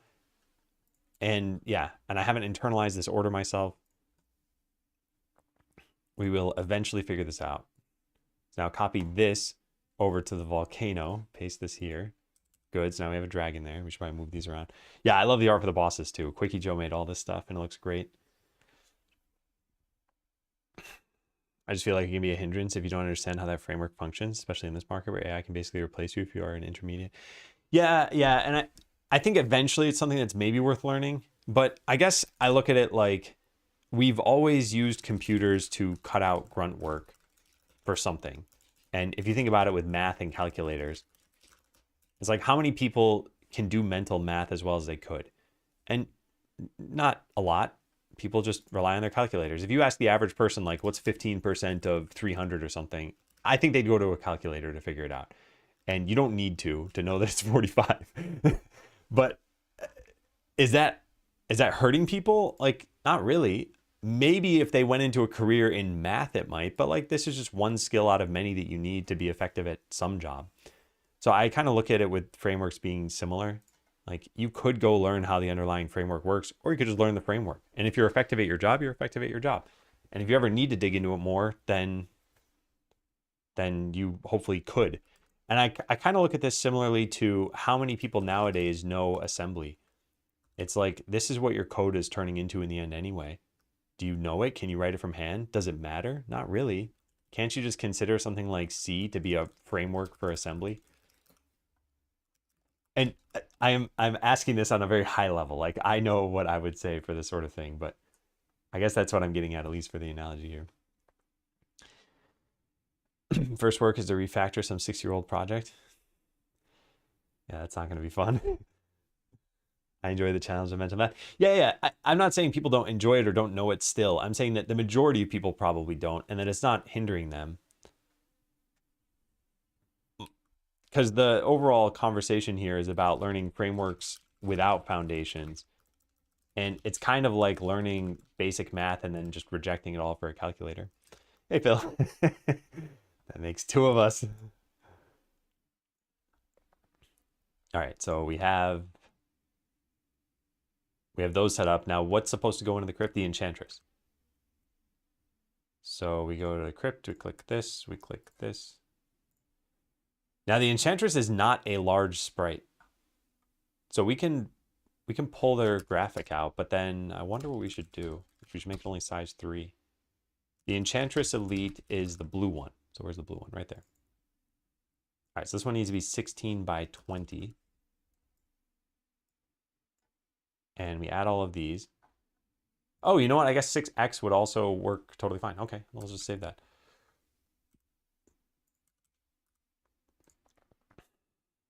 Yeah, it does look a little bit weird that the Enchantress is not... Actually, this works out nicely because they fit now in the top of this area in between the castle. That is a nice coincidence. All right, great. So now waterways, what do you have? You have the slime. Okay. This is now going better, thankfully. So slime, where are you? Slime boss. Gotcha. This is 32 by 40. And now we have the slime boss. Okay. Then the next one is the mines for the Phoenix, and then the Yeti goes into the mountain.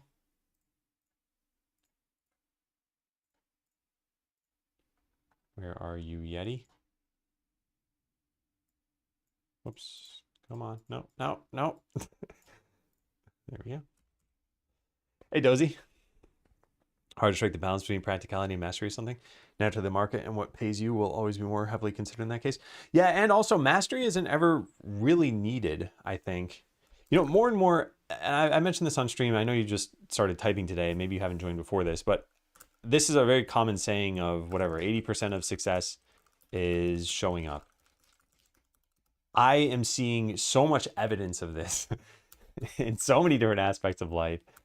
And what it means is like to excel is to do slightly more than to just show up. And then to like really, really excel or to be the top of your field or something, yeah, sure, that was always really hard to attain. But I think to excel at something actually isn't really that hard. It's like put in a minor amount of effort beyond what is just the bare minimum. So I think it works that way even with a job. It's like someone out there is going to do exactly what they're told. They're never going to learn new ways of doing things. They're never going to try to improve. And that's the 80% case, right? They're showing up. They're doing their job. They're doing what they're told. They need a lot of management probably. But then someone who tries to learn a little bit more and do a little bit more, they're going to do better. And then those people will end up leading the ones who are just showing up.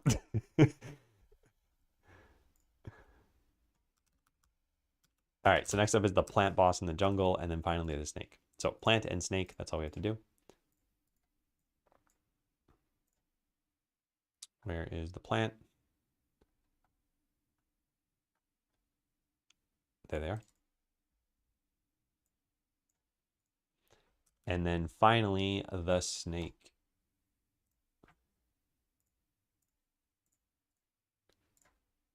And there you are. Oh my God, this is so unwieldy sometimes. There. Perfect. So we should have every boss on the instance map. The forest and the deep forest do not have bosses, so that there's some reprieve. The forest so you can learn the game a little bit, and then the deep forest so that you can, again, kind of use the systems that you have and get better. And then by that point, we have a boss in every instance. Now, as far as positioning everything goes, I think it's pretty much fine. I'm not going to really change this. Plus, we'll probably change the locations at some point too.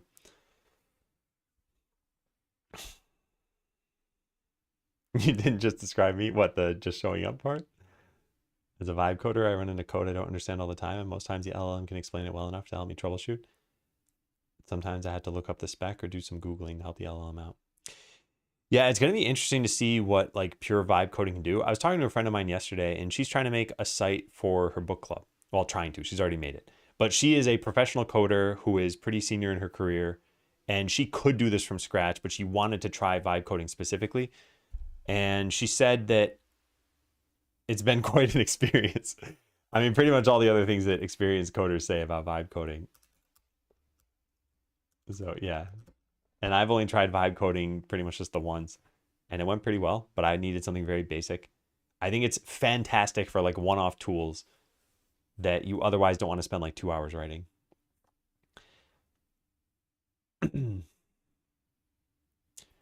Great way to learn. Yeah. Yeah. Yeah, I think any sort of basic coding is a pretty good way to get started. And I think Python has kind of replaced that. It's like a much, much smarter basic almost. I always enjoyed learning and getting better at things. Mastery was always fun for me, so I'm probably quite biased when it comes to favoritism and pursuing. Yeah, and I think that's valid. Like it's one, it's good to recognize any biases you may have. Two, it's good to favor something. That's totally fine. And I think the only issue could be when we expect it of other people when it might not be as reasonable to expect it. So for example, if you're working on a job and you expect everyone else to be like, I'm going to be the best at my job, it's just not realistic. Like most people at most jobs are not going to try to be the best at their job. They're going to try to just do their job and probably not get fired. And like, that's what you can probably expect out of people. So as long as you've got that as your expectation, and it's not like, oh, never give them more tasks or never push them a bit, but just recognize that most people aren't going to do it because they're like, this is my life goal.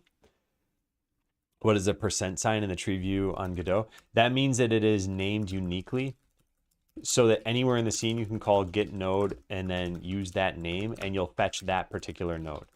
Whereas normally you have to path to that node And that way name doesn't have to be unique because you have like path 1 to some node and then like path 2 to another node. So yeah, this is just accessing uniquely. How do you set a unique name? You just right click and go to, well, I have to pick one that doesn't have a unique name, I guess. Oh yeah, right click. You can't do it on the root. Okay. Yeah, there it is. Access is unique name. It's the third from the bottom when you right click. And then you just type a name. Am I cursing? Majority of vibe coding has been unsuccessful among my peers in the industry. I think it depends on what they're vibe coding. Like I said, I think if you're making a small tool, like let's say you have a directory of different images and you find the ones greater than 5 megabytes and you like run a compressor on them. This is not that hard to just write a Linux shell command and pipe it into a couple other things and you could do it. But if you were to say like, go do this as a tool, it'll probably do a pretty good job. Or at least it'll require very little cleanup afterward. And it's like you wouldn't have to write the shell commands yourself and you could have it do this in any language. I think it's really good for that sort of thing. I haven't used it for an extensive project yet.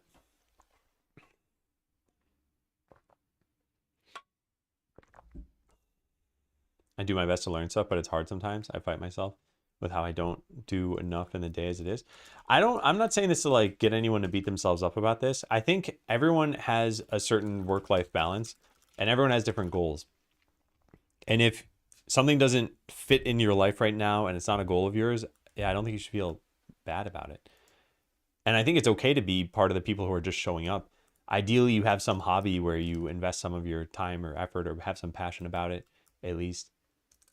Because I think, there's the work to live crowd and there's the live to work crowd.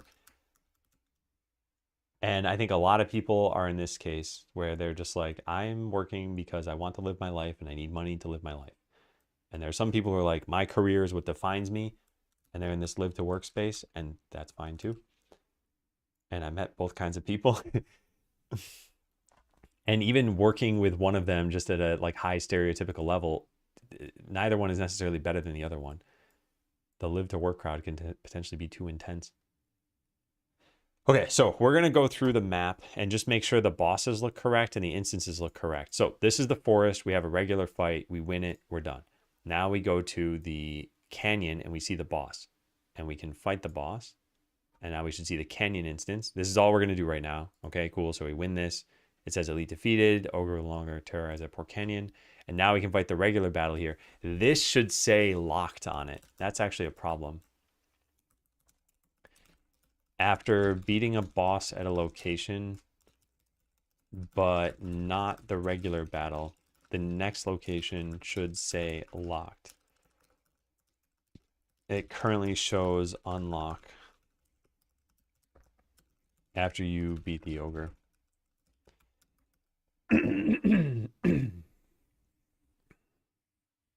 Major features of the product. Yeah. That I think is spooky. It's very spooky to me. Yeah, sure thing, Cuddlefish. Excuse me. Man. Retirement. Oh, man. Hang on one sec. Okay, I'm coughing a lot. Retirement's the only way I've had time to dedicate to things I like. Yeah, I think it can be hard balancing everything else up until that point. Because if you think about it, most people have a full-time job leading up to retirement. And probably most people have a family. I know it's not a default thing, but it's probably fair to say that most people do. And then whatever other things on top of that, like normal stresses, maybe some hobbies. But yeah, investing a lot in a deep hobby. So something like game dev is a very deep hobby in that I've been doing this game full time for almost 2 years and we're still not done. So now imagine if I didn't have full time to do this. Imagine if I was doing 3 hours per day, which is a lot. It would take a lot longer. And also there's a trade-off at some point. If you're putting in 5 minutes per day, you're probably not putting in a productive 5 minutes because it's like just to get in the flow of working takes you some amount of time. So there's like a minimum to even have it be productive. If you're working 1 hour every year, you'll never get a project done. Okay, so we're going to keep moving on through this. Let's just give ourselves infinite money. All right, so now we do the next canyon battle. Again, we should be in the canyon. Good. We're fighting just kind of not quite random things. But yeah, this is the volcano loot that we should get. So now we can unlock the next location. This does not have a boss. And when we start the fight, we should look like we're in the deep forest. Yep. And we're fighting what would have been in the jungle, which looks correct. And when we win, we should get boots. Yes. Perfect. Okay. All that's good. We unlock this. We now see a dragon there. And now we can fight the dragon. It's got, yep, it's got the right thing. This is the wrong instance. So we got to go fix that. What does that look like? It looks like the crypt. Yeah. So this should, whoops. No, that's correct. This should say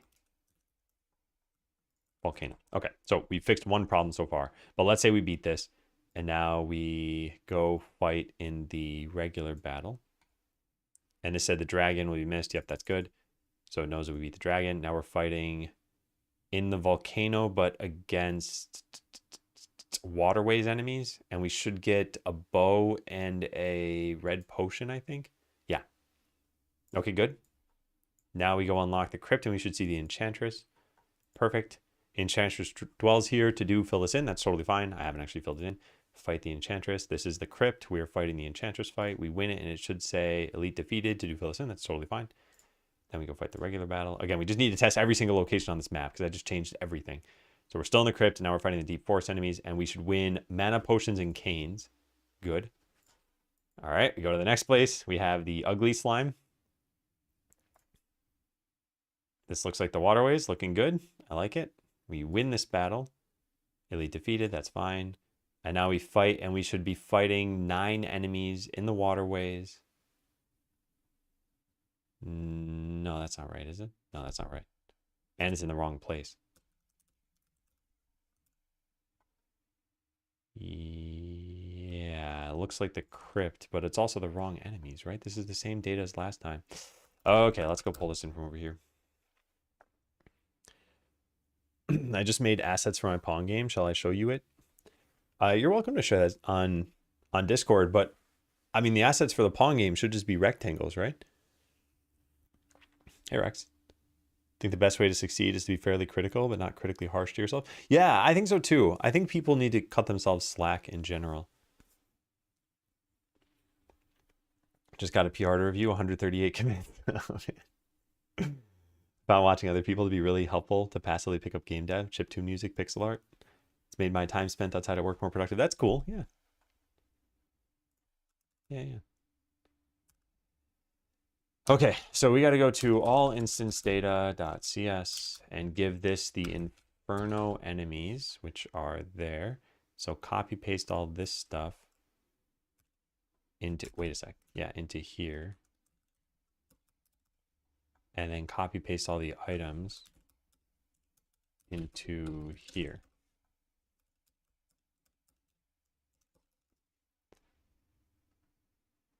Okay, so that's going to get us the right stuff in the waterway. So I fixed, I guess, like 2 problems now. I'm not sure. So now I'm going to win this. And now that allows us to go to the mines, which has the Phoenix. We do not have a graphic for the overworld mines yet. That's okay, though. But when we fight them, we do have a graphic for the in-world. No, that's wrong. Well, let's go fix that. There. So that should be fixed too. Now we beat the Phoenixes. Just say fill this in. Good. We go to the regular battle. This takes place in the actual mines, but is using just random enemies. That's fine for now. And it drops blue potions. That's also fine. Now we go to this. We fight the Yeti. This is looking good. We have, I think we have a snowy instance somewhere. I don't remember where. Snowy. Oh, nice. Well, would you look at that? So yeah, we should probably use this. And we have snowy too. Oh, this was supposed to be the boss battle? Nice. Okay, so Snowy 2 should be the boss battle, and we'll have Snowy 1 be the regular battle. We might need to position things a little bit differently. Yeah. Hey, Codex. Okay, so scene paths. Snowy instance 1 and Snowy instance 2. And these are just called Snowy and Snowy 2. Yeah. Snowy and Snowy 2. Oh, yeah, sure, Luigi. Just so you know, though, show and tell is better for that sort of thing. But you don't have to move it necessarily. And yeah, I'll take a look at it later, probably after the evening stream, afternoon stream. All right, so all instance data. We have the mountain. I want the elite to be in Snowy 2, I think, right? That one looked a little bit more like that's a boss area. Yeah. And then I want the regular one to be in Snowy 1. I wonder if we have any other instances that we're not using. I should just look in here. Plants room. Oh, man. Okay, maybe we should try this one out. Anything else? No, that's it. I think we're using every... Oh, wait, frost plains. Oh, I kind of like that.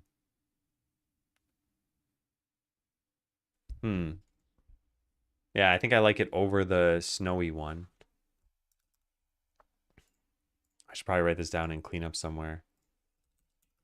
Delete snowy, or like move it to unused. We don't end up using it. Who's building all these snowmen while adventuring? It's the Yeti when he gets bored. He finds a carrot, he jams into the snowman's face, and it makes a nose. So it's frost plains is what we're going to call that. Scene paths. Frost plains. He just wants friends. That's why he's insta-killing adventurers. All right, cool. So how's that looking? So the mountain, we lost. Oh, right, because it doesn't respect invincibility. So he kills us in one hit. That should be impossible, but... Yeah, okay, elite defeated, fill us in, cool. All right, now we fight the regular enemies. Yeah, that's fine for now. Then we go over to here. We fight the plant boss, killer fly trap. It's in the jungle, that looks good. Oh, that's very fitting, yeah. And now we fight the regular battle, should also be in the jungle. It is, good. And now we go to here and we find the snake.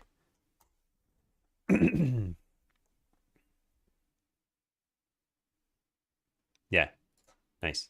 And then the absolute final battle of the game is after you've beaten the entire game. And nice, that's looking good. Cool, cool, cool. Plains feel a bit flat. Aren't those battles in the mountain? Yeah, I'm just saying it's good enough for now for what we have.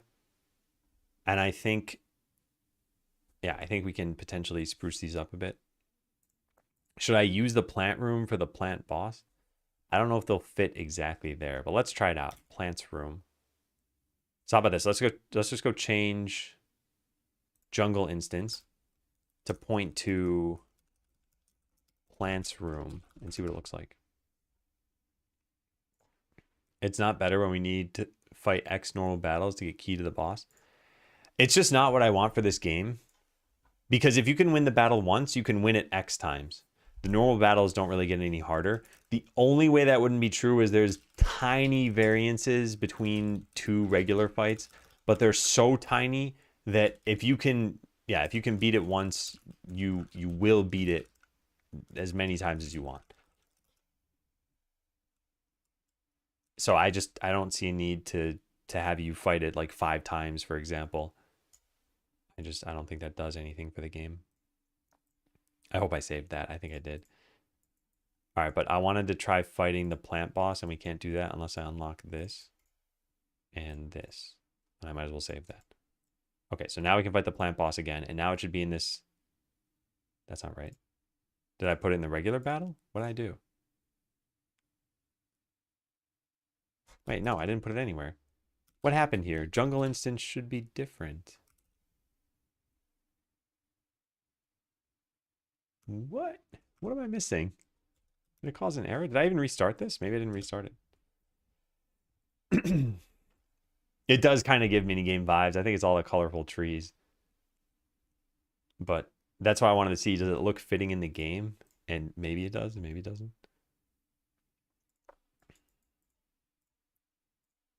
Ah, there we go.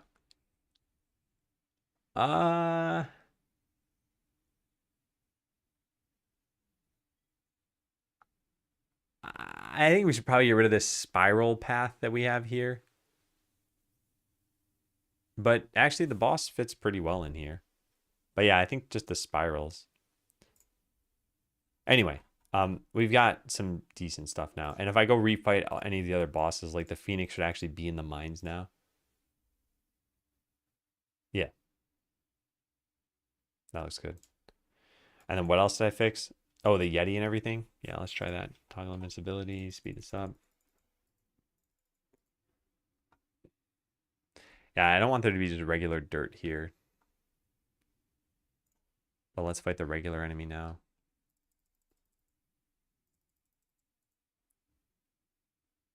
Yeah, I think we get rid of the regular dirt. Actually, it's not too bad there. I think that's fine. I don't like it in the boss instance, though. And then wasn't there another instance that we changed? Oh, I don't remember if we did or where it would be. No, it was Snowy 1, and I didn't use that one, right? And it had the tombstone. Yeah, that's what I wanted to test, but we don't use that one. Okay, so what haven't we done at this point? We've done this. Allow for 4 adventurers in the Enchantress. What do we have for number of adventurers in all of these? Maximum adventurers. Do any of them allow fewer? Slime Elite only allows for 2. Where's the slime? Here. 2. Make sure you can't dodge bosses' attacks. Oh, yeah. It's got to have a description for this stuff. So this is done. This is done. This is done. All of this is done.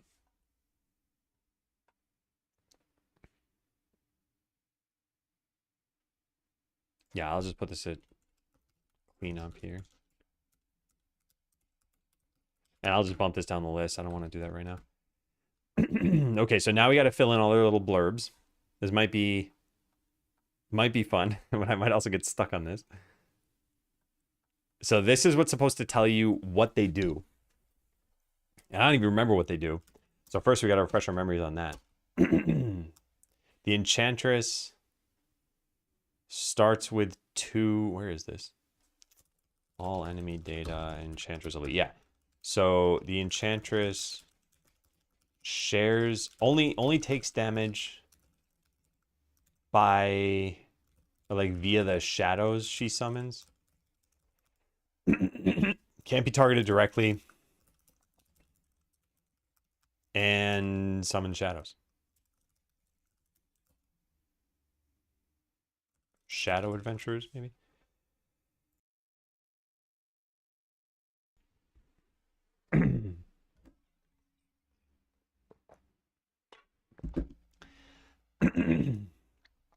Okay, so what do we write for this?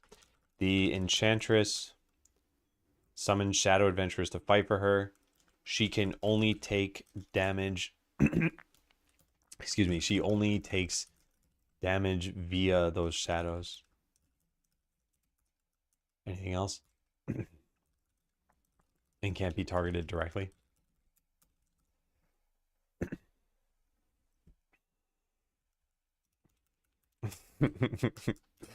She won't be enchanting anyone else.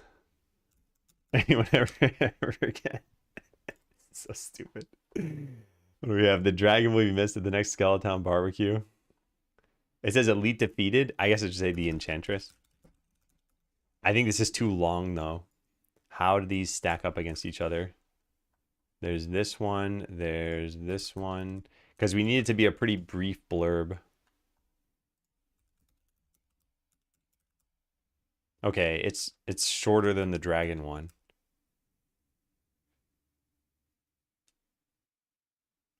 Yeah, okay, that's fine for now. Next up is the ugly slime. Best name for an enemy. All right, so what does it do? Slime elite, slime armor. And to be reused, gives you a buff. So it summons slimes occasionally, and it can only take 1 damage at a time. Summons more slimes at 75%, 50%, and 25% life. Can only take 1 damage at a time. The slime always hits. No dodges or misses. Yeah. So that's it. Okay, so we got to try to code this into here somehow. The ugly slime can only take 1 damage at a time from any attack. Is that even true? Maybe just 1 damage at a time. It splits into more slimes after taking enough damage. And there's one other thing. Oh yeah, and it can never miss. Its attacks can never miss or be dodged. Ugly slime. So what do we say when you beat the ugly slime?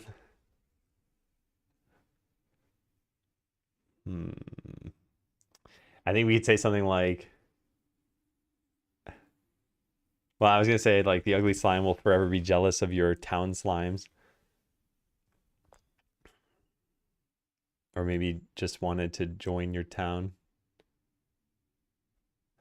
I wanted all of these to be like at least a little bit humorous.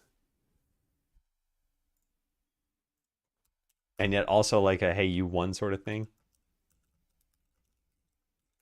Won't show its face around here. It's kind of similar to the last one. Won't show its ugly face around here. No.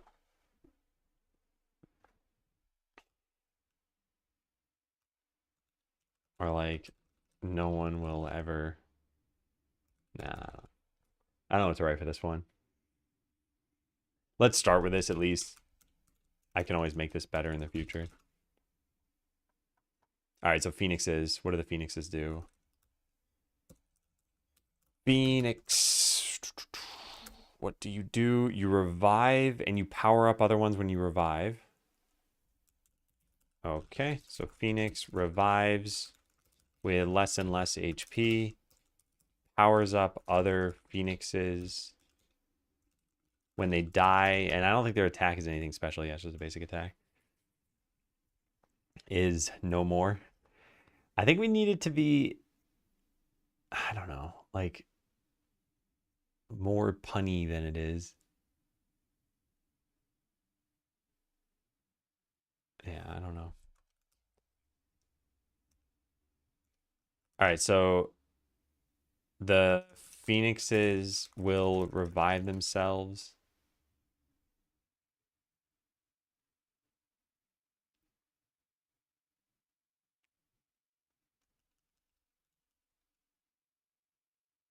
After a short delay, causing the other, maybe like each phoenix will revive itself, causing the other phoenixes to grow stronger, and each time they revive, they lose some maximum health.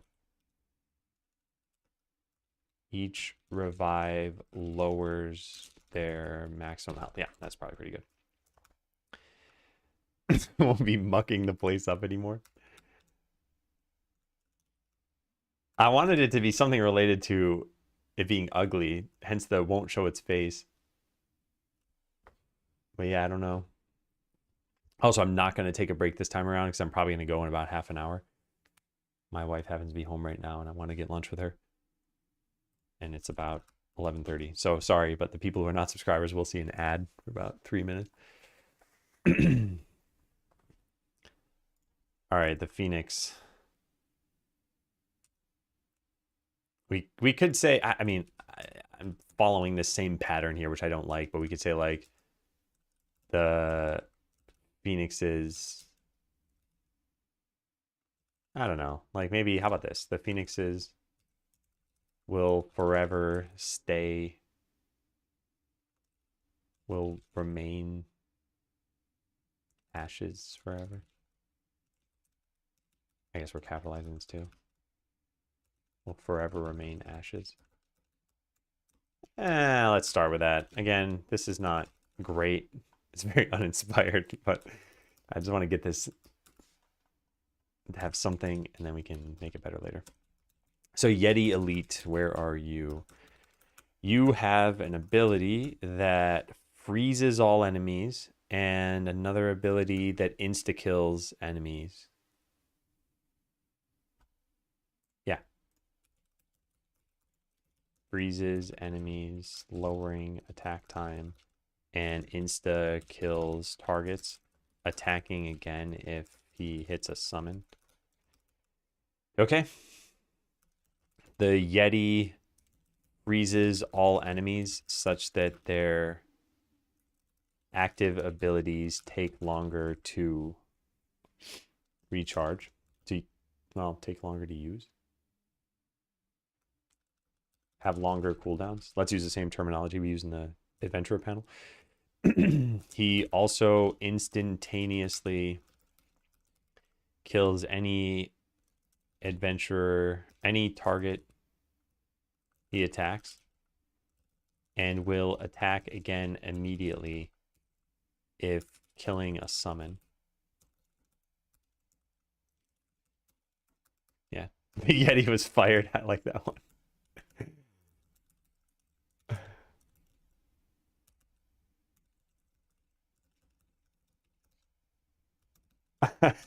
Okay. Phoenix has returned to being a myth.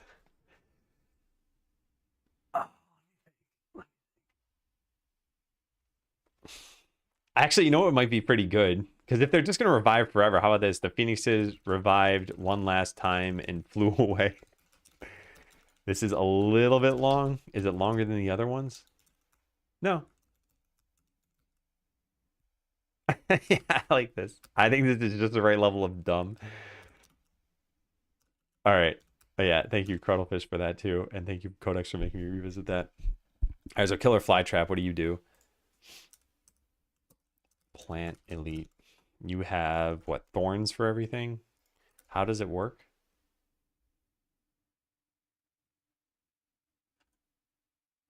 It's just straight up thorns. The Killer Flytrap has powerful thorns return damage to attackers. And what else? It shoots a leeching seed every so often, and its vines can weaken enemies.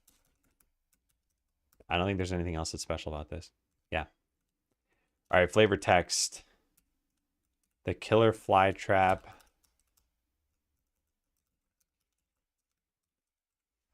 We don't have the graphic open. I want to just look at the graphic.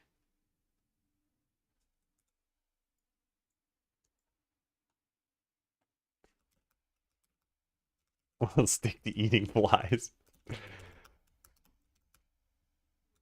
Yeah, that's good enough for now. And finally, the Inferno. So this is the final boss. Has a fly in its life soup. I don't think it's quite what I'd want. Big Snake. So what does Big Snake do? It just has Snake Bite, which causes infinite poison. And it heals after it dodges. The final elite. The giant snake poisons its targets forever. It will heal itself when its bite is dodged. Does it do anything else? Or I guess just, or misses.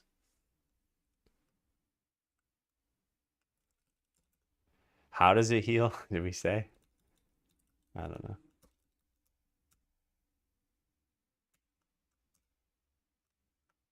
You have brought closure. You have brought peace to Skeletown. Is that supposed to end with an exclamation mark? No. Hey, Pillar. Snakes and no more ladders. Hey, Soli. I'm only 2 minutes late on saying hi. Hello. All right. Let's go see this in the context of the game, I think. Yeah? We run through this all one more time? Probably. Ladders are overrated anyway. They're poisonous ladders too. Actually, maybe what we should say is you got revenge. You have avenged your own death.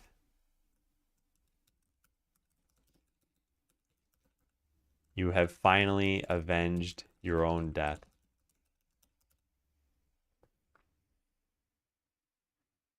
I like that. And it's very unique to Skeleseller. Yeah, I like that a lot. No bones about it. You're the best adventurer around. But did you more like a group of mercenaries? Yeah. But we hand waved that. You sent those mercenaries. All right, so we're going to turn on the music here too. I want to get the full effect. Oh man, I'm looking forward to playtesting this. We have a lot of work before we can do that. Right now, we're just testing the boss things and all the instances. So, forest looking good. Then we come up here and we fight Le Ogre. The Ogre dwells here. The Ogre doesn't have any special abilities. They're just really strong. All right. Let's fight him. Elite defeated. The Ogre will no longer terrorize that poor canyon. Sounds good. Now we fight the regular battle. Should still be in the canyon. Good. Using volcano enemies, giving us the right stuff. We already verified all that. Now we go here. This has no boss battle. We're fighting what used to be jungle enemies over here. We get boots from this battle. Perfect. We go unlock the next place. We fight Le Dragon. Oh wait, whoops. I should have looked at the tooltip. Actually, let's just flee the battle. Oh, nice. Yeah, we can just hover over here. The dragon dwells here. The dragon shoots a fireball at everyone in your party every so often. Okay. So we're in the volcano. Dragon will be missed at the next Skeleton barbecue. Cool. Fighting waterways enemies here. We get the bow and the red potion. Good. Enchantress dwells here. The Enchantress summons shadow adventurers to fight for her. She only takes damage via these shadows and can't be targeted directly. All right. Hey, TJ. Typical business tycoon, always taking the credit. Hey, if you spawn a whole town, you give jobs to everybody, you're presumably housing them. I think you can take credit here and there for killing some beasts.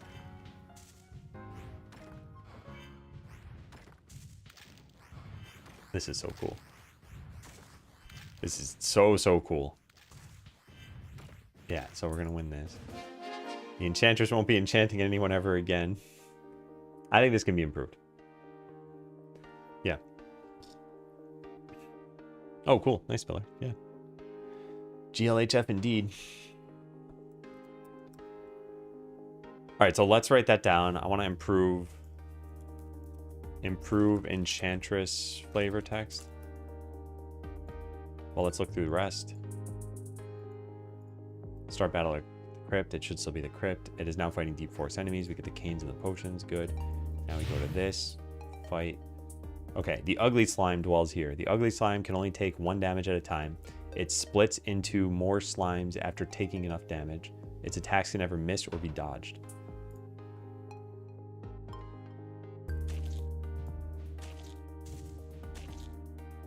I want to see it take enough damage because it should spawn new slimes. There it is. This is a hefty battle. Wow. I mean, I'm level 1. Being level 1 doesn't mean I do any less damage to the boss, though, which is kind of interesting. The ugly slime won't show its face around here. I think that can also be improved. All right.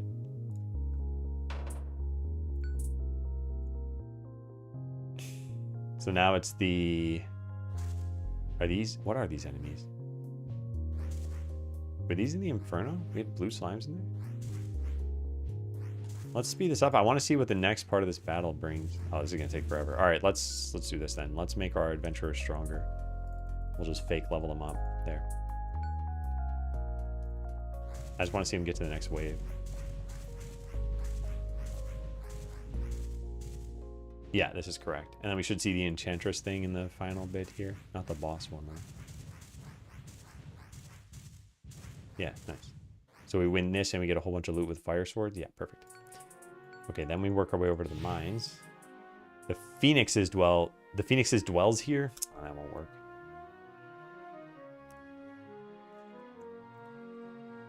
We'd have to call them the Phoenix Trio.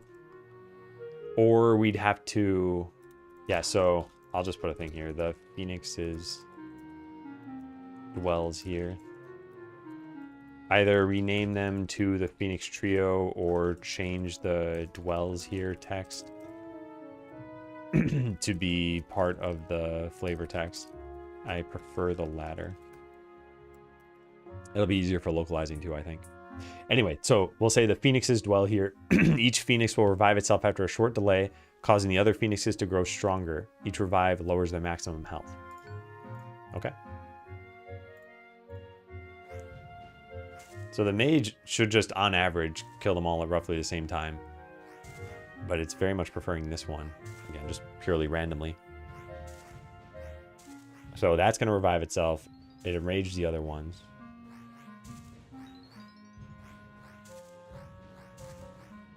You'll eventually win this. It can only go on for so long. Because they keep lowering their life. They're also getting stronger and stronger, but I have invincibility turned on.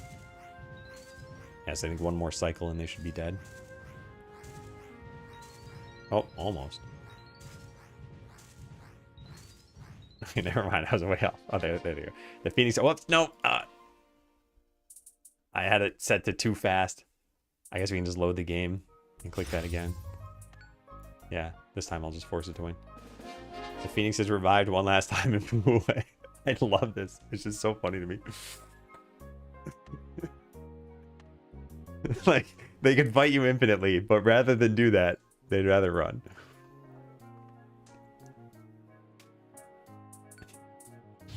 Alright, the Yeti dwells here. The Yeti freezes all enemies such that their active abilities have longer cooldowns. He also instantaneously kills any target he attacks and will attack again immediately if killing a summoned creature. Okay, we gotta shorten that a bit. The immediately can be removed. Yeti freezes all enemies, which raises their cooldowns, or just raising their cooldowns.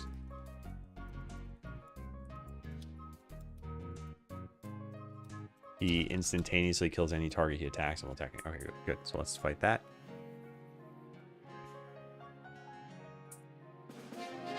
The Yeti was fired from his mountain.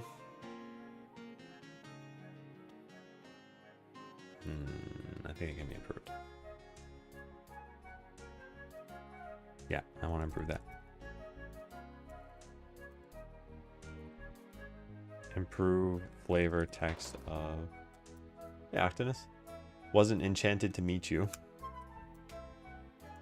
Ugly Slime and Yeti. Let's see.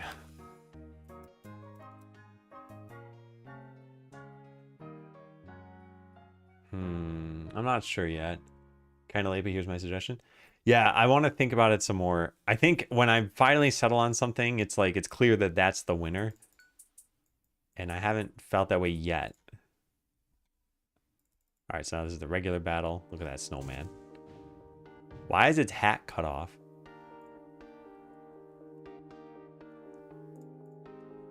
Where is that? Here. Why is its hat cut off? Is it in the wrong layer? It is in the wrong layer.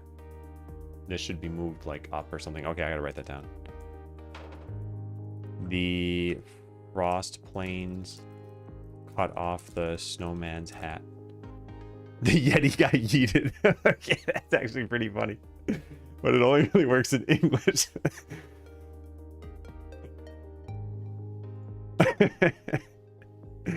I also think, I don't know about the tone, but maybe from the mountain. No. Yeah, I will probably change this. I do think this is funny, but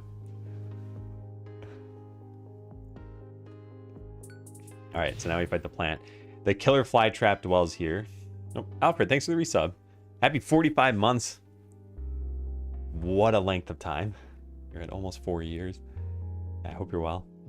Killer fly trap has powerful thorns that return damage to attackers. It shoots a leeching seed every so often, and its vines can weaken enemies. Okay, so we fight this thing. We're actually not going to take any damage because we're invincible. Oh, wait, what? Do I have this turned off? Okay.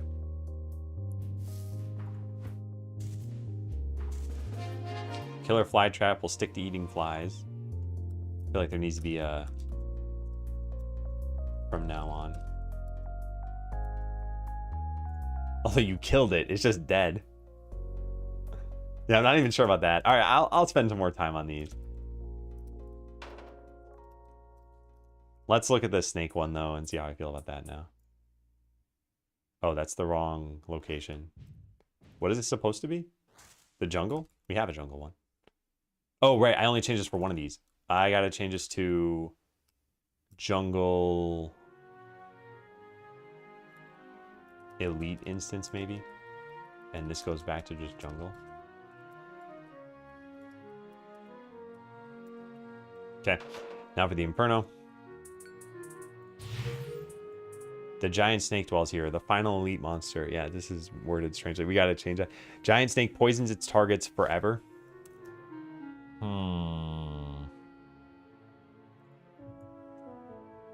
Poisons its target.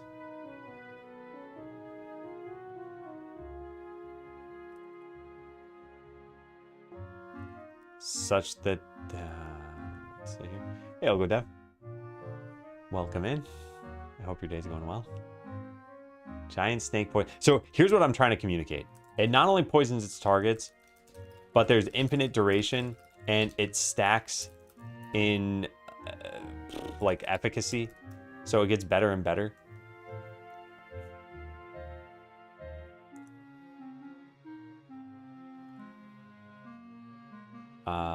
The poison lasts forever and will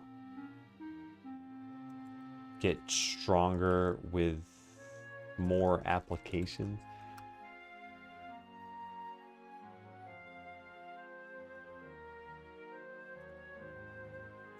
Each time it is inflicted. Maybe that's better.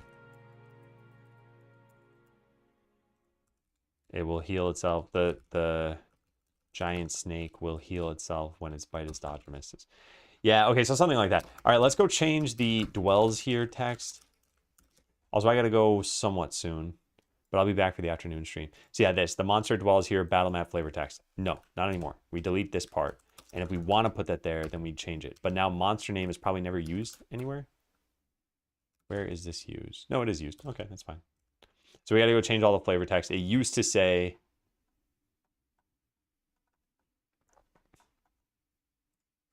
Yeah, so the ogre dwells here.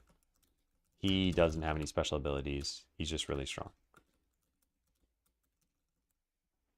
And then, okay, so that's fine. Now this would say the dragon dwells here. It shoots a fireball at everyone in your party every so often. That sounds good. Enchantress dwells here. She summons shadow adventurers. Yep, okay, great. I don't want to change this text necessarily. I just wanted to match. The ugly slime dwells here. It can only take 1 damage at a time. It splits, blah, blah, blah. All right, so this would say the phoenixes dwell here. Each phoenix will revive itself. That's fine. Yeti dwells here. He freezes all enemies. All right, killer fly trap. It has powerful thorns. Cool. And then this, the final elite monster. So this does not say that dwells here text. The giant snake poisons its targets. The poison lasts forever and gets stronger each time it is inflicted. Giant snake will heal itself when its bite is dodged or misses. Cool. All right, so now improving the flavor text of these three. The Enchantress. Enchantress won't be enchanting anyone ever again. Enchanted her final victim. I don't know. I don't think that's great. I'm going to move on, though. Ugly slime won't show its face around here.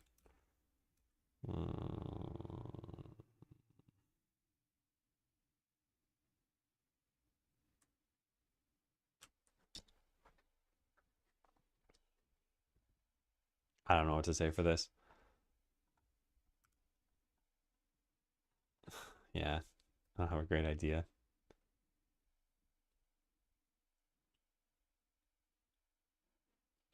A stupid thing struck me here. Split so much that it evaporated. I don't think this is good. And it doesn't look like it can evaporate. I don't even have the graphic, do I? It'd be in the waterways map marker? Yeah, here.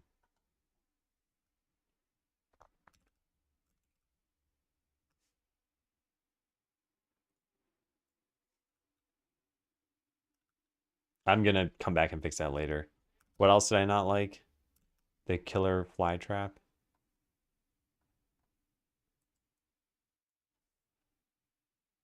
Huh.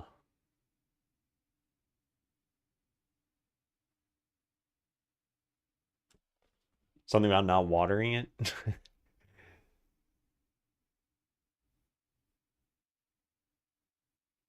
Or it's no longer a killer fly trap.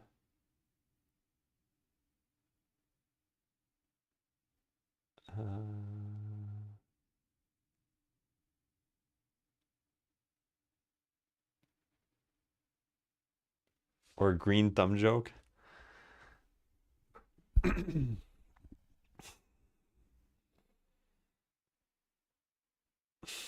don't have any great ideas.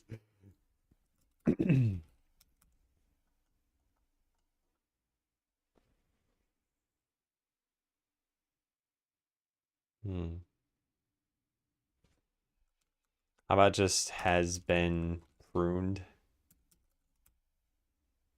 I don't know. Yeah, I'll fix these later. Hey, Plan. I'll ready for cleanup. I still think the flavor text on some of the bosses could be better. Namely, the Enchantress, Ugly Slime, and Killer Flytrap. Actually, is the Enchantress is better? I don't know what I even just changed it to. Yeah, we could probably make it better. Okay, well, we did something about this for now. Any to-do items that are still in here? What are those doing there? Oh, I copy pasted them? Yeah, I gotta fill in bone mode enemies once we've balanced story mode.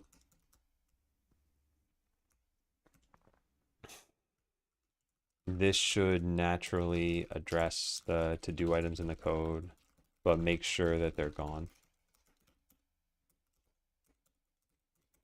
Right, that's weird. Okay, so I should probably check this in, huh? Let's go do that.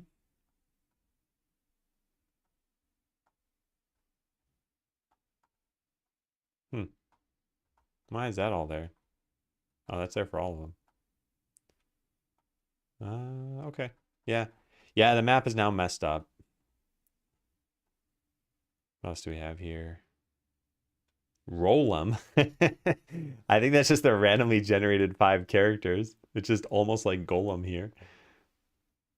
It's kind of funny. Roll 'em the Golem. It's actually a pretty cool name.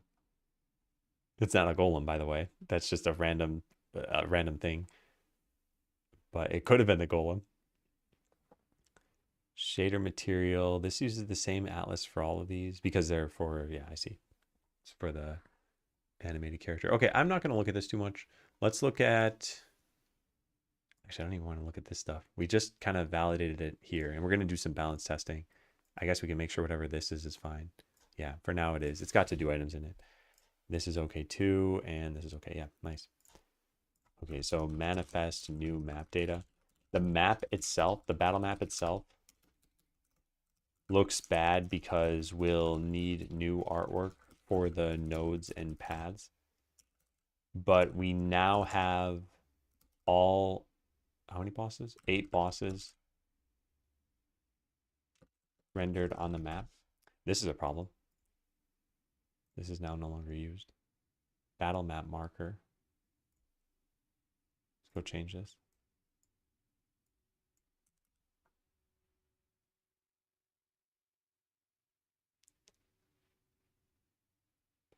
Yeah, okay.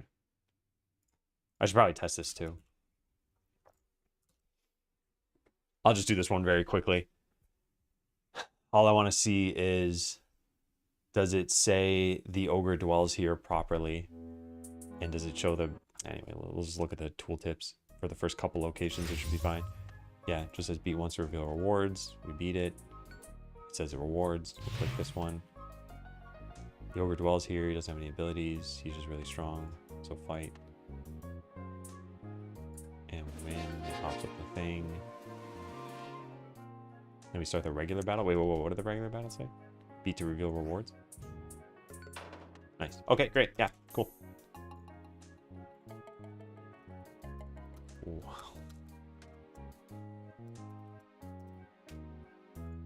All right, let's mute this. So after lunch,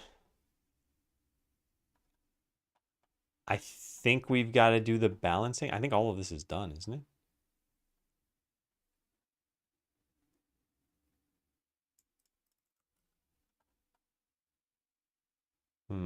We're right about adventurers.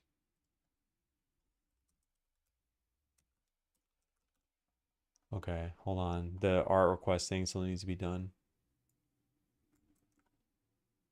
But the rest of this is fine. New locations, new road structures.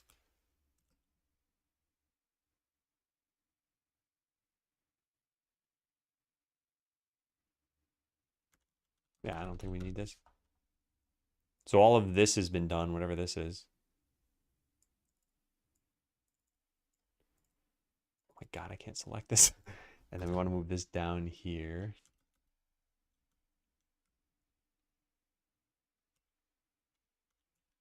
There. And I guess shrink it for now. And then what is this? Like set up new locations, set up new locations. All right, so all that's done. So bump this to the top of the list. And then archive everything.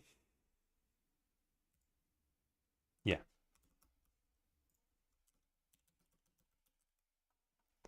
Great. All right, so is this list manageable now? Let's see. I think we need to now do the balancing. This can be a cleanup thing. This isn't super important. And we can bump all the cleanup stuff to the bottom.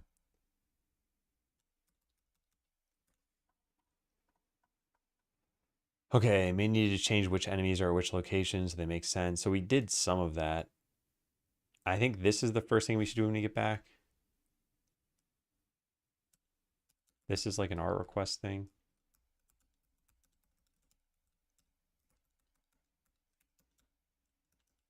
Yeah, and this is what we do after that.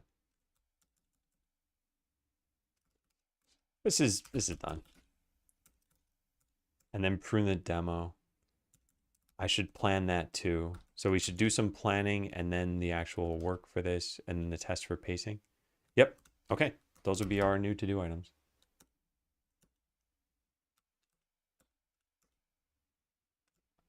What time is it? Yeah, I gotta go.